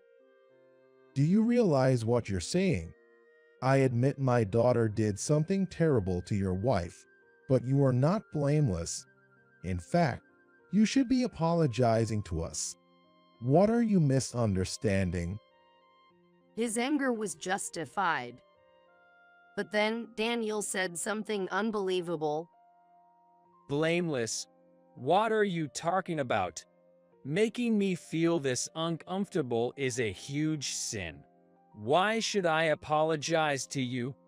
Being able to have my child should be considered a blessing. You should be thanking me. He was completely unrepentant, looking down on us instead. Where did he get such confidence? I couldn't tolerate it anymore. So I said, "Unbelievable. You're just defying having an affair and a secret child. I can't live with someone like you. We're definitely getting a divorce." Daniel was shocked and confused, as I had always followed his decisions without question. "What are you saying? You can't do anything without me. You should just obey what I decide. There's no way we're getting a divorce," he exclaimed. But my decision was firm. I couldn't possibly live with such a terrible person. It would be detrimental to my daughter's upbringing. Fortunately, she was with my parents, so I decided to go home, pack up my essentials, and stay with my parents. I couldn't stand being in the same space as Daniel anymore. "I've heard enough. I'm leaving. I don't think we'll ever see each other again, unless it's in court," I said and left, ignoring Daniel's red-faced protests. When I returned home and told my parents everything, they were furious and supported my decision to divorce. They said my daughter and I could live with them, so I no longer had to worry about a place to stay. Later, Daniel tried to resist the divorce, leading to mediation. Due to having a secret child, he was in a disadvantaged position, and the divorce was granted mostly in my favor. I received a considerable amount of alimony, which must have been a blow to him. However, that wasn't the end. Tom, the father of Daniel's mistress, turned out to be a senior executive at one of Daniel's client companies. Unaware of this, Daniel had insulted him. Daniel didn't know him since Dom wasn't his direct client contact, but of course, such disrespect would be unforgivable. Tom reported directly to the company about a married man in their ranks having an affair with his daughter, saying he couldn't do business with a company harboring such a man. The company, to avoid losing a major client, significantly reduced Daniel's salary and transferred him to a subsidiary. Being a man of pride, he resigned. He thought he could easily find another job due to his elite university background. However, his egocentric nature was evident in interviews, and he failed to secure a position at any company he applied to. He ended up at a small firm with even lower pay than the subsidiary he had refused. In such a place, boasting about his high education only made him a subject of ridicule. Desperate with his dire situation, Daniel contacted me, attempting reconciliation. When I firmly stated that there was no way I would reconcile with someone heartless, he then demanded to see our daughter. Daniel claimed that it was his right as a father to see our daughter, but Emily, being 10 years old, surprisingly understands what her father did and has firmly said she doesn't want to meet him. He seemed to have given up after I told him this. I'm relieved to hear my daughter's words. It seems she's growing up well. Michelle, who was hospitalized, underwent thorough examinations, but nothing serious was found. She has been discharged and is now living happily with her mother. It appears she fainted due to a slight case of anemia, so I'm relieved. Following the incident, Michelle has also expressed that she doesn't want to see her father. She's innocent in all of this, so I hope she can forget her father's existence and find happiness. Thankfully, she has her grandfather's financial support, so there's no need to worry. Speaking of which, I also received alimony as compensation for the affair, both from Daniel and his mistress. In a way, I'm grateful to them for providing the impetus for our divorce. Emily, the mistress, seemed genuinely remorseful and insisted that I accept the alimony, so I did. My hard work at my part-time job was recognized, and I was happily hired as a full-time employee. With the alimony from both Daniel and his mistress, I don't foresee any financial difficulties ahead. I plan to work hard and live a joyful life with my daughter.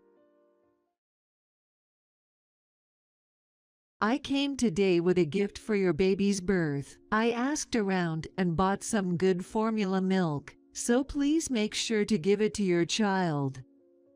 My mother-in-law, Elizabeth, said that while handing me a can of formula milk right after I had given birth. She always believed, without any basis, that I married her son Rick for his money and had constantly harassed me. It felt strange and suspicious to see her presenting a gift with a smile. I hope they grow up healthy. She said that, leaving without any of her usual snide remarks. Her departure felt eerie. Puzzled, I showed the formula milk to my mother who had come to visit. She turned pale and urgently said, Don't open it. Throw it away right now. Then she rushed to the police station with the milk. Please examine this powder. I think it's not formula milk. I was shocked and bewildered by what my mother reported to the police. I'm Sarah, a daycare worker. I love spending time with the adorable children, even though it's always busy due to constant staff shortages. That's when I met Rick. He's a police officer. He visited the daycare where I work to teach the kids about road safety.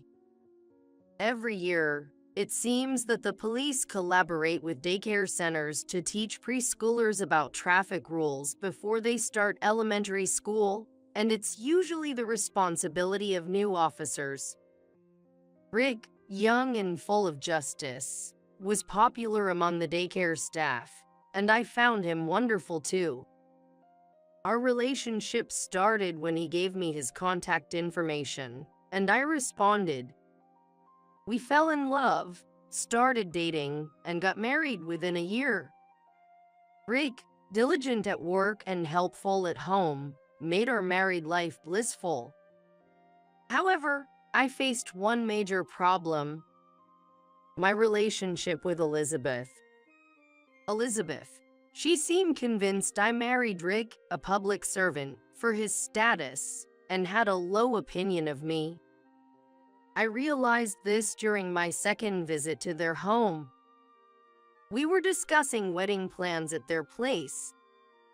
I went to help Elizabeth in the kitchen, where she shockingly said, Even someone as uneducated as you can have an easy life by flattering a public servant. Excuse me, what do you mean? Well, being a daycare worker isn't exactly a smart person's job, is it? The pay isn't great, and you must have been worried about your future. But marrying a police officer like Rick means you're set for life. I was stunned by her words. I tried to explain that I didn't marry Rick for his money. I married him for who he is. But Elizabeth never listened. You might deceive Rick, but you can't fool me. She said that, leaving me frozen in shock.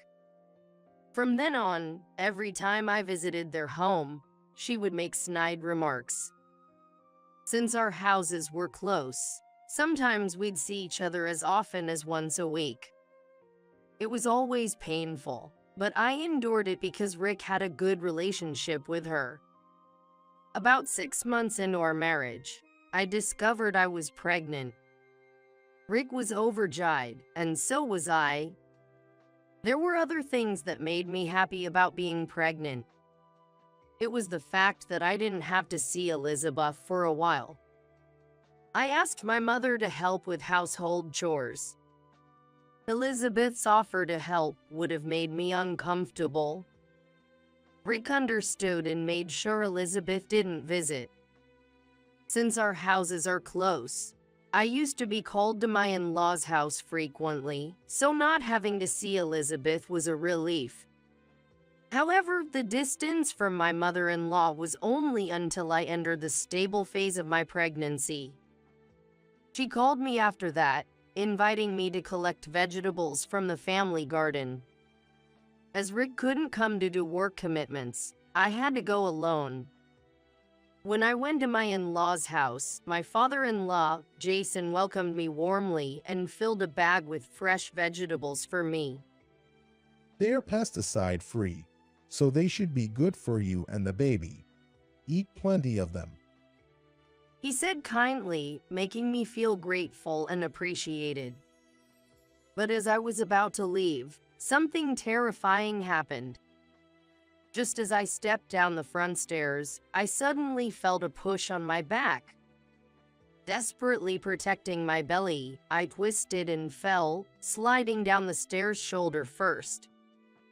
It was only about 4 steps, but they were tiled, and I scraped my shoulder and elbow. Enduring the intense pain, I looked up to see Elizabeth, smirking down at me. What a pity. She said that nonchalantly after seeing that I hadn't hit my stomach, and then she went back inside. I had only dealt with her snide remarks before, but now I feared for my life. I discreetly confided in my mother, who was visiting. She listened intently and asked me to tell her immediately if anything else happened.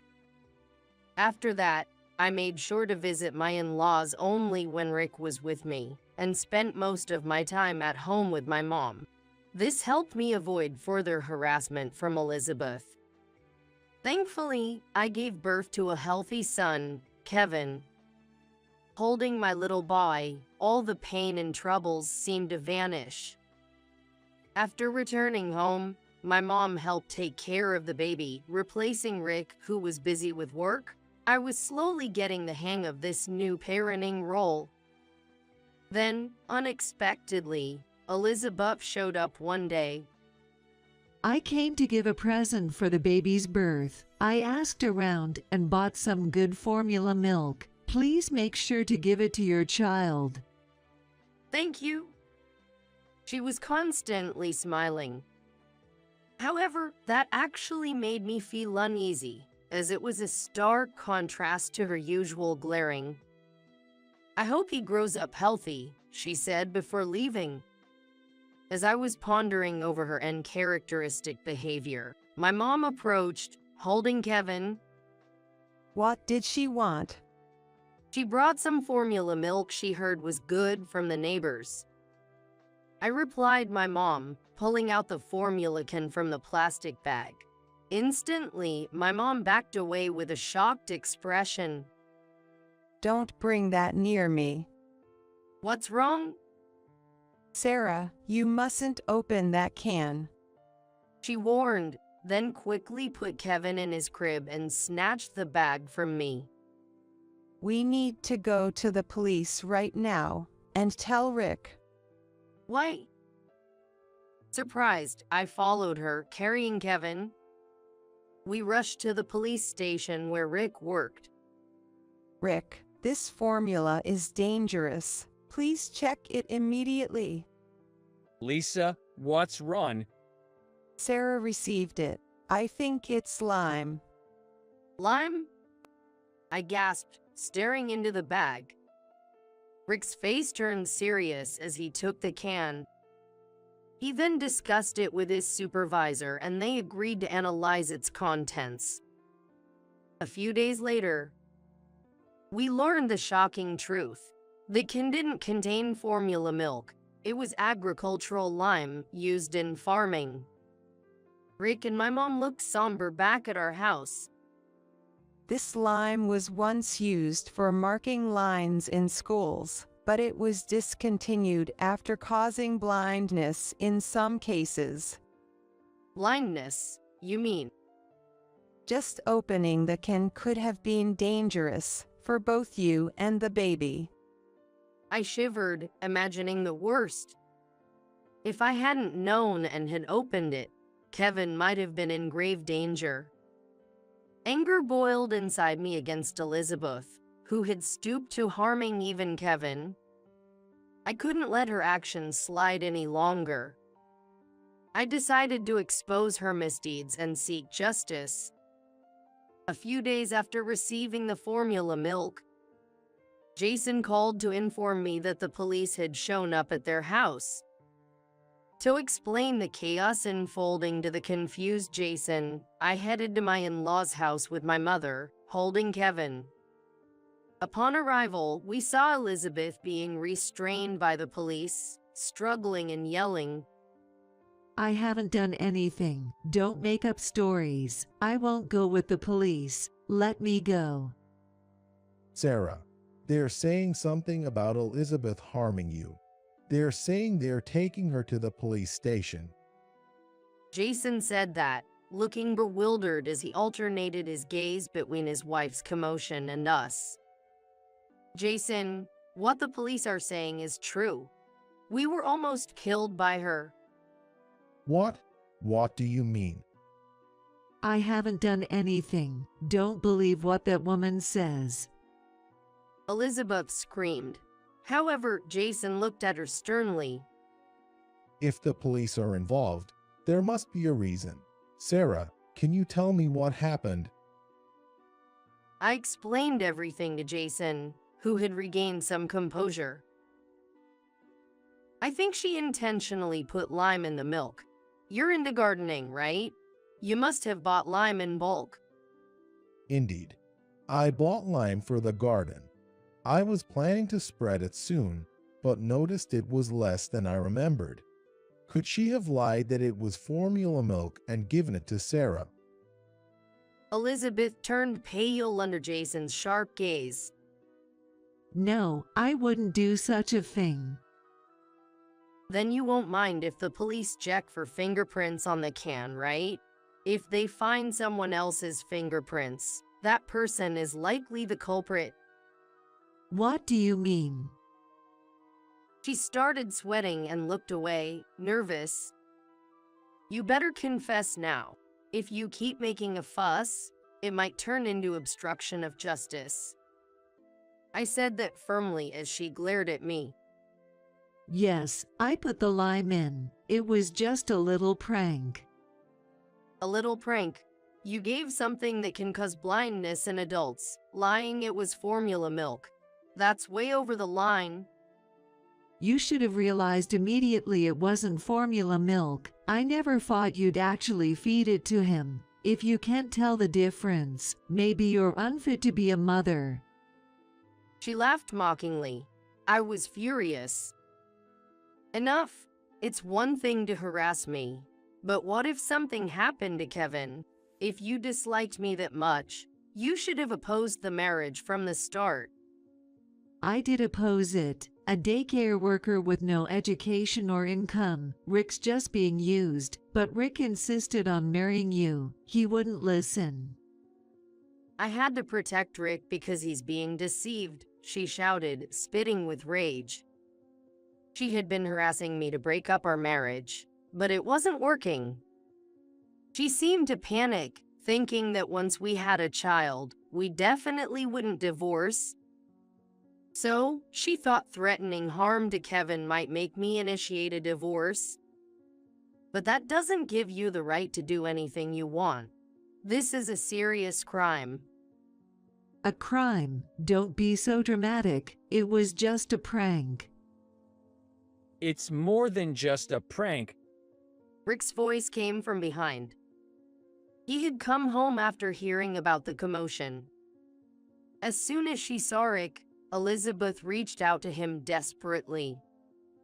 Rick, help me, please. This woman is trying to get me arrested. It's all a misunderstanding. Convince the police. You know them, right? I'm sorry, but it wasn't Sarah who pressed charges. It was me. Why would you do that?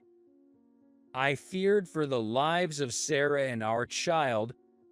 Rick said that as he looked at her sadly. When you gave Sarah the lime, she and her mother came to the police station where I was. I've heard all about the harassment. That was just being a bit strict. No more lies. I've heard about the lime. If Sarah had opened it while holding Kevin, the dust could have caused serious harm. I honestly didn't know it was that dangerous. I thought it was harmless since it's used in gardens. Not knowing isn't an excuse. There was no harm done, but you had malicious intent. That could be attempted murder. Attempted murder. She gasped, covering her mouth. You've done enough. Reflect on your actions and pay for them. Wait, I did it for you. Please, let's pretend this never happened. We're family. Overlook this much. She clung to Rick with tears in her eyes. But he shook his head slowly. If I forgive you now, you won't learn. When I told you about marrying Sarah, you judged her without even meeting her and wouldn't listen. To make her reconsider her actions, Rick quietly explained why he had to press charges. But Elizabeth didn't seem convinced, apologizing while crying and clinging to Rick's feet. Why are you so cold? Do you know how hard I've worked to raise you? Are you really taking the side of a woman you've only known for a few years over your own mother? That's too much. I am grateful to you, Mom. You did a lot for me, like household chores and driving me to extracurricular activities. But the way you've treated Sarah is wrong. I won't withdraw the charges. No, please, I've reflected on my actions. I won't harass Sarah anymore. I'll do anything, even help with the housework. Just forgive me. Elizabeth began to cry uncontrollably. Still, Rick just watched her silently, without nodding. Then, realizing her appeals to Rick were futile, she turned to her husband. Dad, please help me. I'm not guilty. Tell the police I'm innocent. Jason quietly shook his head. I've been silent until now, but what you did can't be forgiven. You need to pay for your crimes. Why are you taking her side too? If I get arrested, I can't live here anymore. Didn't we say we'd enjoy our retirement here, gardening? Are you okay with losing that dream? The neighbors, having heard the commotion, were watching from afar. If she were taken away now, rumors would surely spread. It could even become impossible for her to live there. But Jason remained unyielding. It's okay if I can't garden anymore. If it means Sarah and Rick won't suffer, that's fine. Enraged, Elizabeth shouted. You're prioritizing her over your own wife. You prefer a younger woman. You no good traitor. Exasperated by her foul language, Jason sighed. I never thought you were this terrible. I can't stay with you anymore. We're getting divorced. Get arrested for all I care. Are you serious? You're joking, right? We were fine until yesterday. Why are you suddenly talking about divorce? Jason held his head. Suddenly, watching you harass Sarah without remorse and insult others when things don't go your way cooled my love instantly. But everyone's on Sarah's side. No one listens to me. We are listening, and we're saying you're wrong. What you did is bad enough for arrest. How can you not understand that? Shocked, she fell silent at his stern tone. I don't want to spend my life with someone who lacks common sense. Jason said that, causing Elizabeth to tremble violently. Wait, if you leave me, what am I supposed to do? I have no income. My pension is not much. I won't be able to live. Please, just not divorce. She stretched out her hands, pleading as if casting a spell to stop the divorce. However, Jason coldly brushed her hands away. Her face was then a mess with tears and smeared makeup. She then turned towards me. Sarah, I'm sorry. It was my fault. I apologize. So please forgive me. If you forgive me, then Rick and Dad will too. Please forgive me.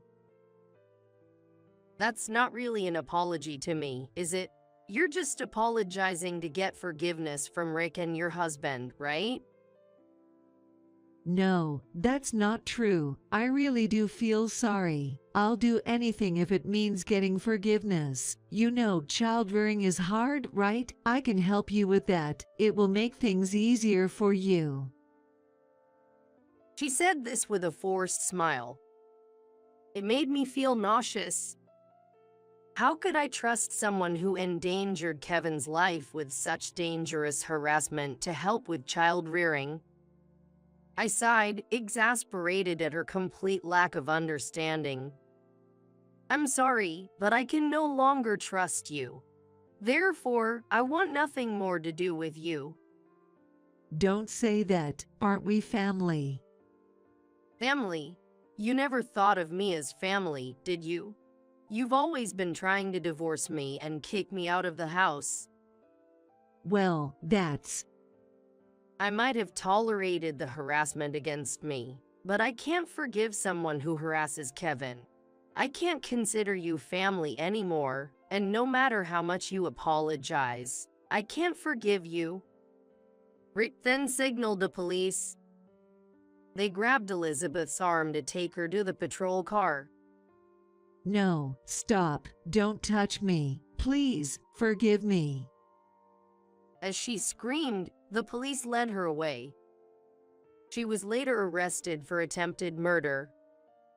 We didn't suffer any health damage, but due to the severity of her actions and her malice, she faced serious punishment. Jason divorced her, and Rick also decided to cut ties with her. Now, she is in prison, and we have moved and cut off all means of communication to ensure she cannot contact us after her release. She had a history of harassment and wasn't well regarded in the neighborhood. Her arrest spread her bad reputation, and she lost any supporters she might have had. Even after her release, she likely lived a lonely life without friends or relatives to rely on. Being a housewife, she has no income. And with her age and criminal record, finding work will be difficult. It's sad to think about her situation, but for Kevin's safety, it was necessary. Kevin is now crawling and growing well. Watching him grow, I'm relieved we cut ties with Elizabeth. I'm committed to ensuring Kevin's health and safety going forward. Mama, if you eat that, you'll die.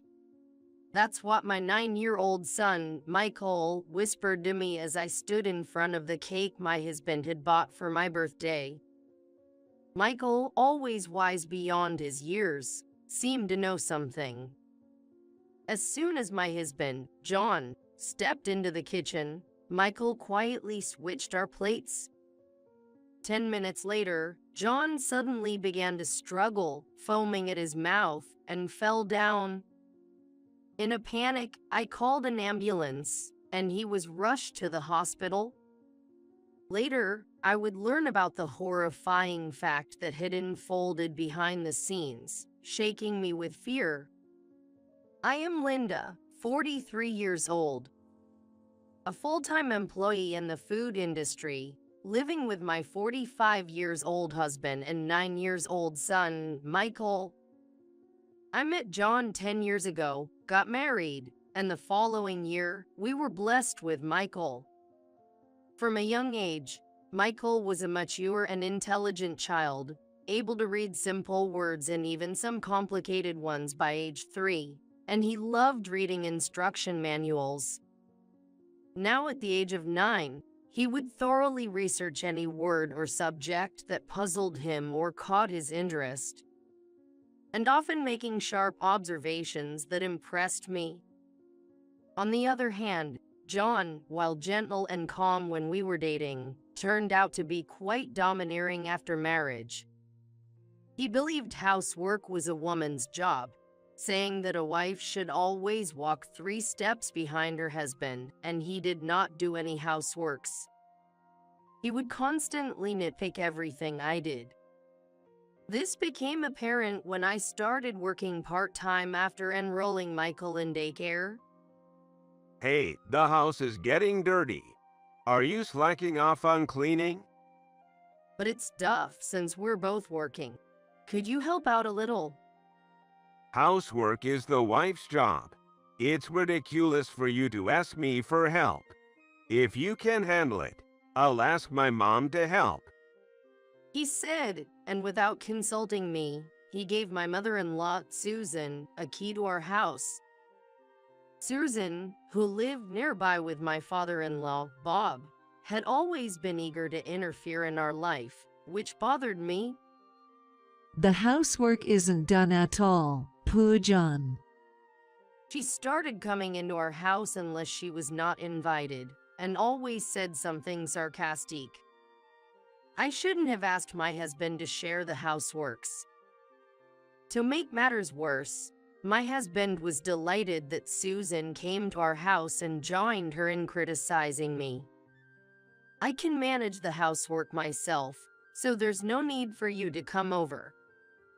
I declared, refusing her help, and ended up handling all the houseworks by myself. However, when she stopped coming, my husband began spending more time at his parents' house. Especially after Bob passed away, he visited there more often.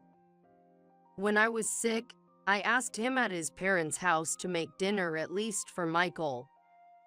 He scolded me, saying his mother never made his father do anything when she was ill, and decided to stay at his parents' house for a week to avoid catching my cold. I endured his attitude, and Michael started elementary school. I had a bit more time, so I decided to switch to a full-time job. I felt insecure about my marriage and wanted to be financially independent in case of any uncertainties. It's fine if you become a full-time employee, but don't slack off on housework. John said predictably, offering no help at all. It seemed like he had complained to Susan again. John is complaining that the housework isn't getting done, so I've decided to come over and help. Thus, she started coming over again, repeated sarcastic comments every time she saw me. I was exhausted from this repetitive cycle. Seeing this, Michael started to talk to Susan whenever she began her nagging. Grandma, do you know the 4 major elements of happiness? What? Then, what about the happiness hormones? What are you talking about? Oxytocin, serotonin, dopamine, endorphins. They are secreted from the pituitary gland in the brain. Let me explain in detail. He would say. She couldn't interrupt him because he was her beloved grandson. Michael, displaying knowledge in science, history, math, and economics from sources I don't know, always exhausted Susan by the time she left. It was a day after Michael turned 9. John brought a cake for my birthday. Until then, John always bought expensive brand bags and clothes for Susan on her birthdays, but had never bought anything for me since our marriage. So I was surprised by this cake. He was extremely in a good mood, saying a soulless speech. Thank you for everything. I love you. I chose your favorite tart for the birthday cake, he said cheerfully while serving it. Michael, let's eat cake. After John came home, Michael quickly went to his room. When I knocked and opened the door, he was researching something on the old computer I had given him. I'll be right there. Wait for me. Then, as soon as he sat down, he whispered to me, Mama, if you eat that, you'll die. What? What do you mean? I'll explain later. Just trust me for now. He said firmly, looking into my eyes. I didn't understand, but it was the first time he was so insistent on his words. Hey, what's wrong? Aren't you going to eat? John urged me as I hesitated to touch the cake. I'd like to eat this cake with some coffee you make. Okay. I'll make some now. Surprisingly, John, who usually never listened to my requests, quickly went to the kitchen. Michael took this opportunity to switch John's plate and mine. When John came back with the coffee, he ate his piece of cake without any suspicion and kept urging us to eat. I cautiously took a bite of my cake. Watching us eat, John grinned and boasted, "I went all the way to a famous bakery to get this." However, about 10 minutes later, he suddenly started foaming at his mouth and fell down. Mama, call an ambulance. I was in panic, unable to understand what was happening, but Michael calmly made John spit out what was in his mouth. Trembling, I called for an ambulance. In an ambulance, John, in a clouded state of consciousness, kept muttering, "I put strong powder in the cake." He survived, but had to stay in the hospital for a few days for tests. Even after I returned home, his words about strong powder echoed in my ears. Mama, I looked up strong powder on the internet earlier. It's dangerous to eat. How did you know about it? The seal on the cake box Dad brought was half peeled off. Michael had become suspicious of John's behavior, and so him secretly throwing something in the trash. When John went to change clothes, Michael checked the trash and found a bag labeled strong powder. That's why I looked it up online. I vividly remembered Michael's whispered warning right before we ate the cake. But the doctors didn't mention anything about poison. Yay, because I almost made him spit it all out. Strong powder doesn't become dangerous unless it exceeds a certain amount. Probably nothing will show up in the tests. I realized that if Michael hadn't acted quickly, I would have eaten that cake. The thought sent chills down my spine. Could John really have tried to kill me by putting something in the cake? We need to go to the police right away. I think we shouldn't. Why not? Because Dad's the one who collapsed. If we tell the police now, they might think you did it. His words plunged me into darkness. His reasoning made sense, and I felt utterly hopeless. Don't worry, Mama. I'll take care of it. Then, Michael went into John's study, a place he was usually forbidden to enter, and started looking for something. Surely Dad must have left something behind.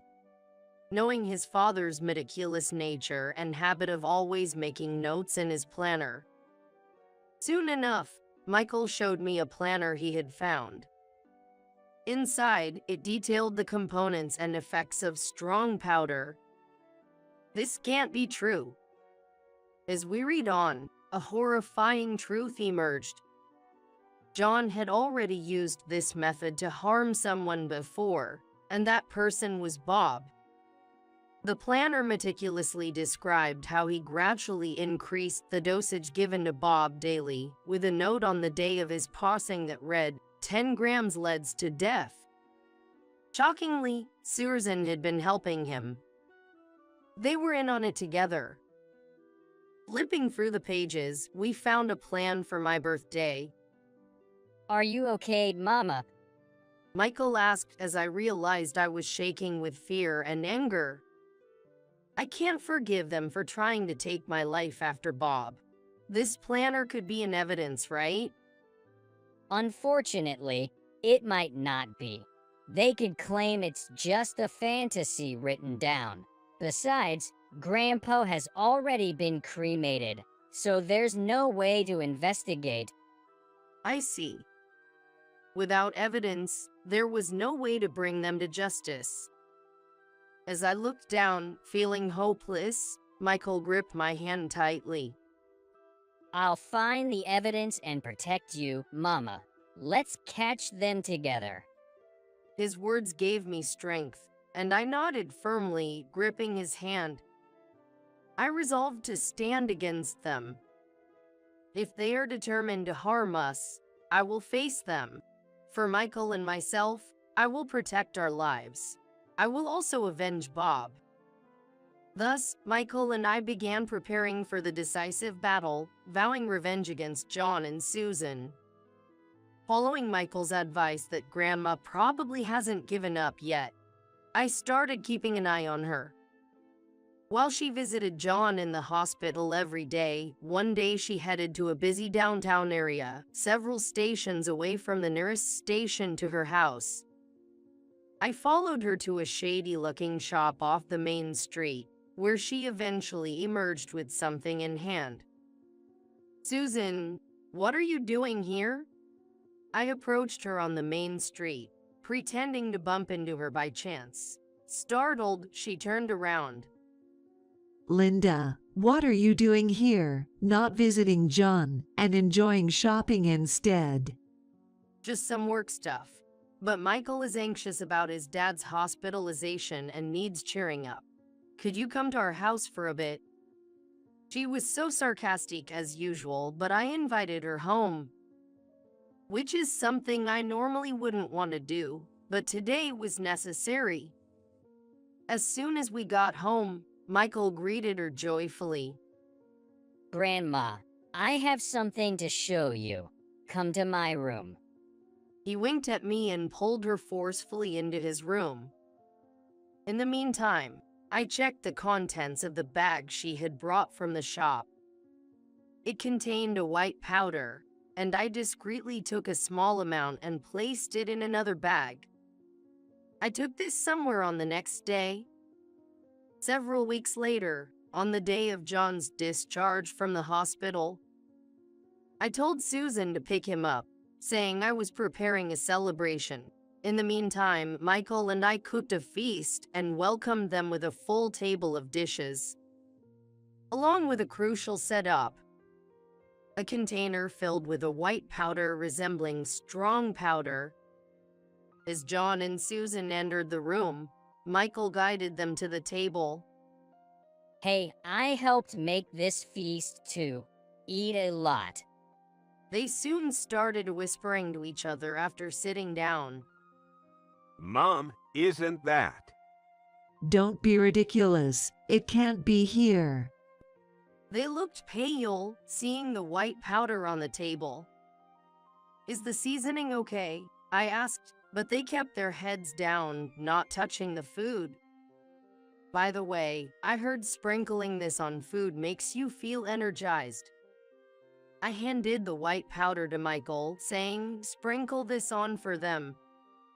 "Stop it. Don't put that unknown stuff in." John, terrified, knocked the powder out of Michael's hand. "What's wrong? I just want you and Grandma to live a long life," I said with my brightest smile, as Susan also shouted, "Stop it." "Why? You wanted me to stay healthy too, right? That's why you put it on my cake, although you ended up eating it and got hospitalized." They looked horrified.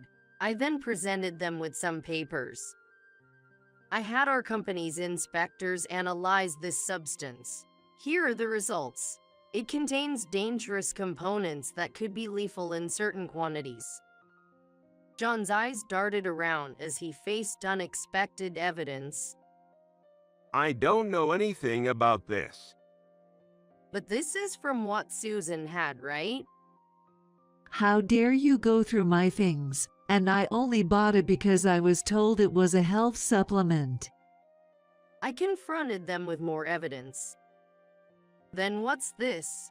10 grams leads to the death, it says. This date is the day Bob was taken by ambulance, right?" I placed a copy of John's planner on the table. After a moment of silence, John started to speak, defeated. Dad was in the way.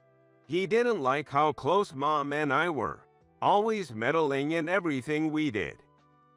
Exactly. He was always getting between us and was so annoying. Couldn't stand him. They probably resented Bob for worrying about his son's dependency on Susan and intervening. I was appalled by their selfish motives. Having succeeded once without getting caught, they now aim to send me to death too. You're also an eyesore. Right, you're in the way of me and my son. That's no excuse to kill someone. What you did is a crime. I'm calling the police and submitting this evidence. You think we'll let you do that? Suddenly, John burned the documents with a lighter. There's no evidence now. The police will just think it's a delusional story of a daughter-in-law's revenge. As John smugly approached me, Michael coolly pointed out, Dad, that's just a copy, and I've recorded our entire conversation on a voice recorder, which is more than enough evidence. John turned pale and muttered, "No way," while Susan desperately said, "We were so close to getting rid of the nuisance." Dad, I can't believe you'd attempt such a sloppy plan. No matter what you plan, it's bound to fail with me by Mom's side. Michael said. He then laid out a meticulous plan, leaving them speechless. When I called the police, I advised Michael, "Your dad can never do as you plan since he has been a mama's boy who can't stand on his own. Don't be like me. Use your knowledge rightly." Of course, Mom. Don't worry. John and Susan, silent the whole time, finally spoke. "We don't need a husband or father like him in our lives." Don't say that. We're sorry. Please don't call the police. Yes, we apologize. But it was too late for their sudden apologies. Reflect on your actions in jail. Goodbye. As the police arrived and took them away, they were crying and screaming. The copy of the planner and the voice recording served as evidence, leading to their arrest. The shop where Susan bought the poison was also investigated, and the owner was also arrested. Following a divorce from John, I claimed $20,000 each from him and Susan as compensation, forcing them to sell their house to pay it, with nowhere to return after prison. I left the house where Michael and I had lived. Mom, you fulfill all 4 elements of happiness. You're bound to be happy. I guarantee it. Is that so? But I'm happy because you've helped me and set me free. Smiling together, we were determined to live our lives to the fullest.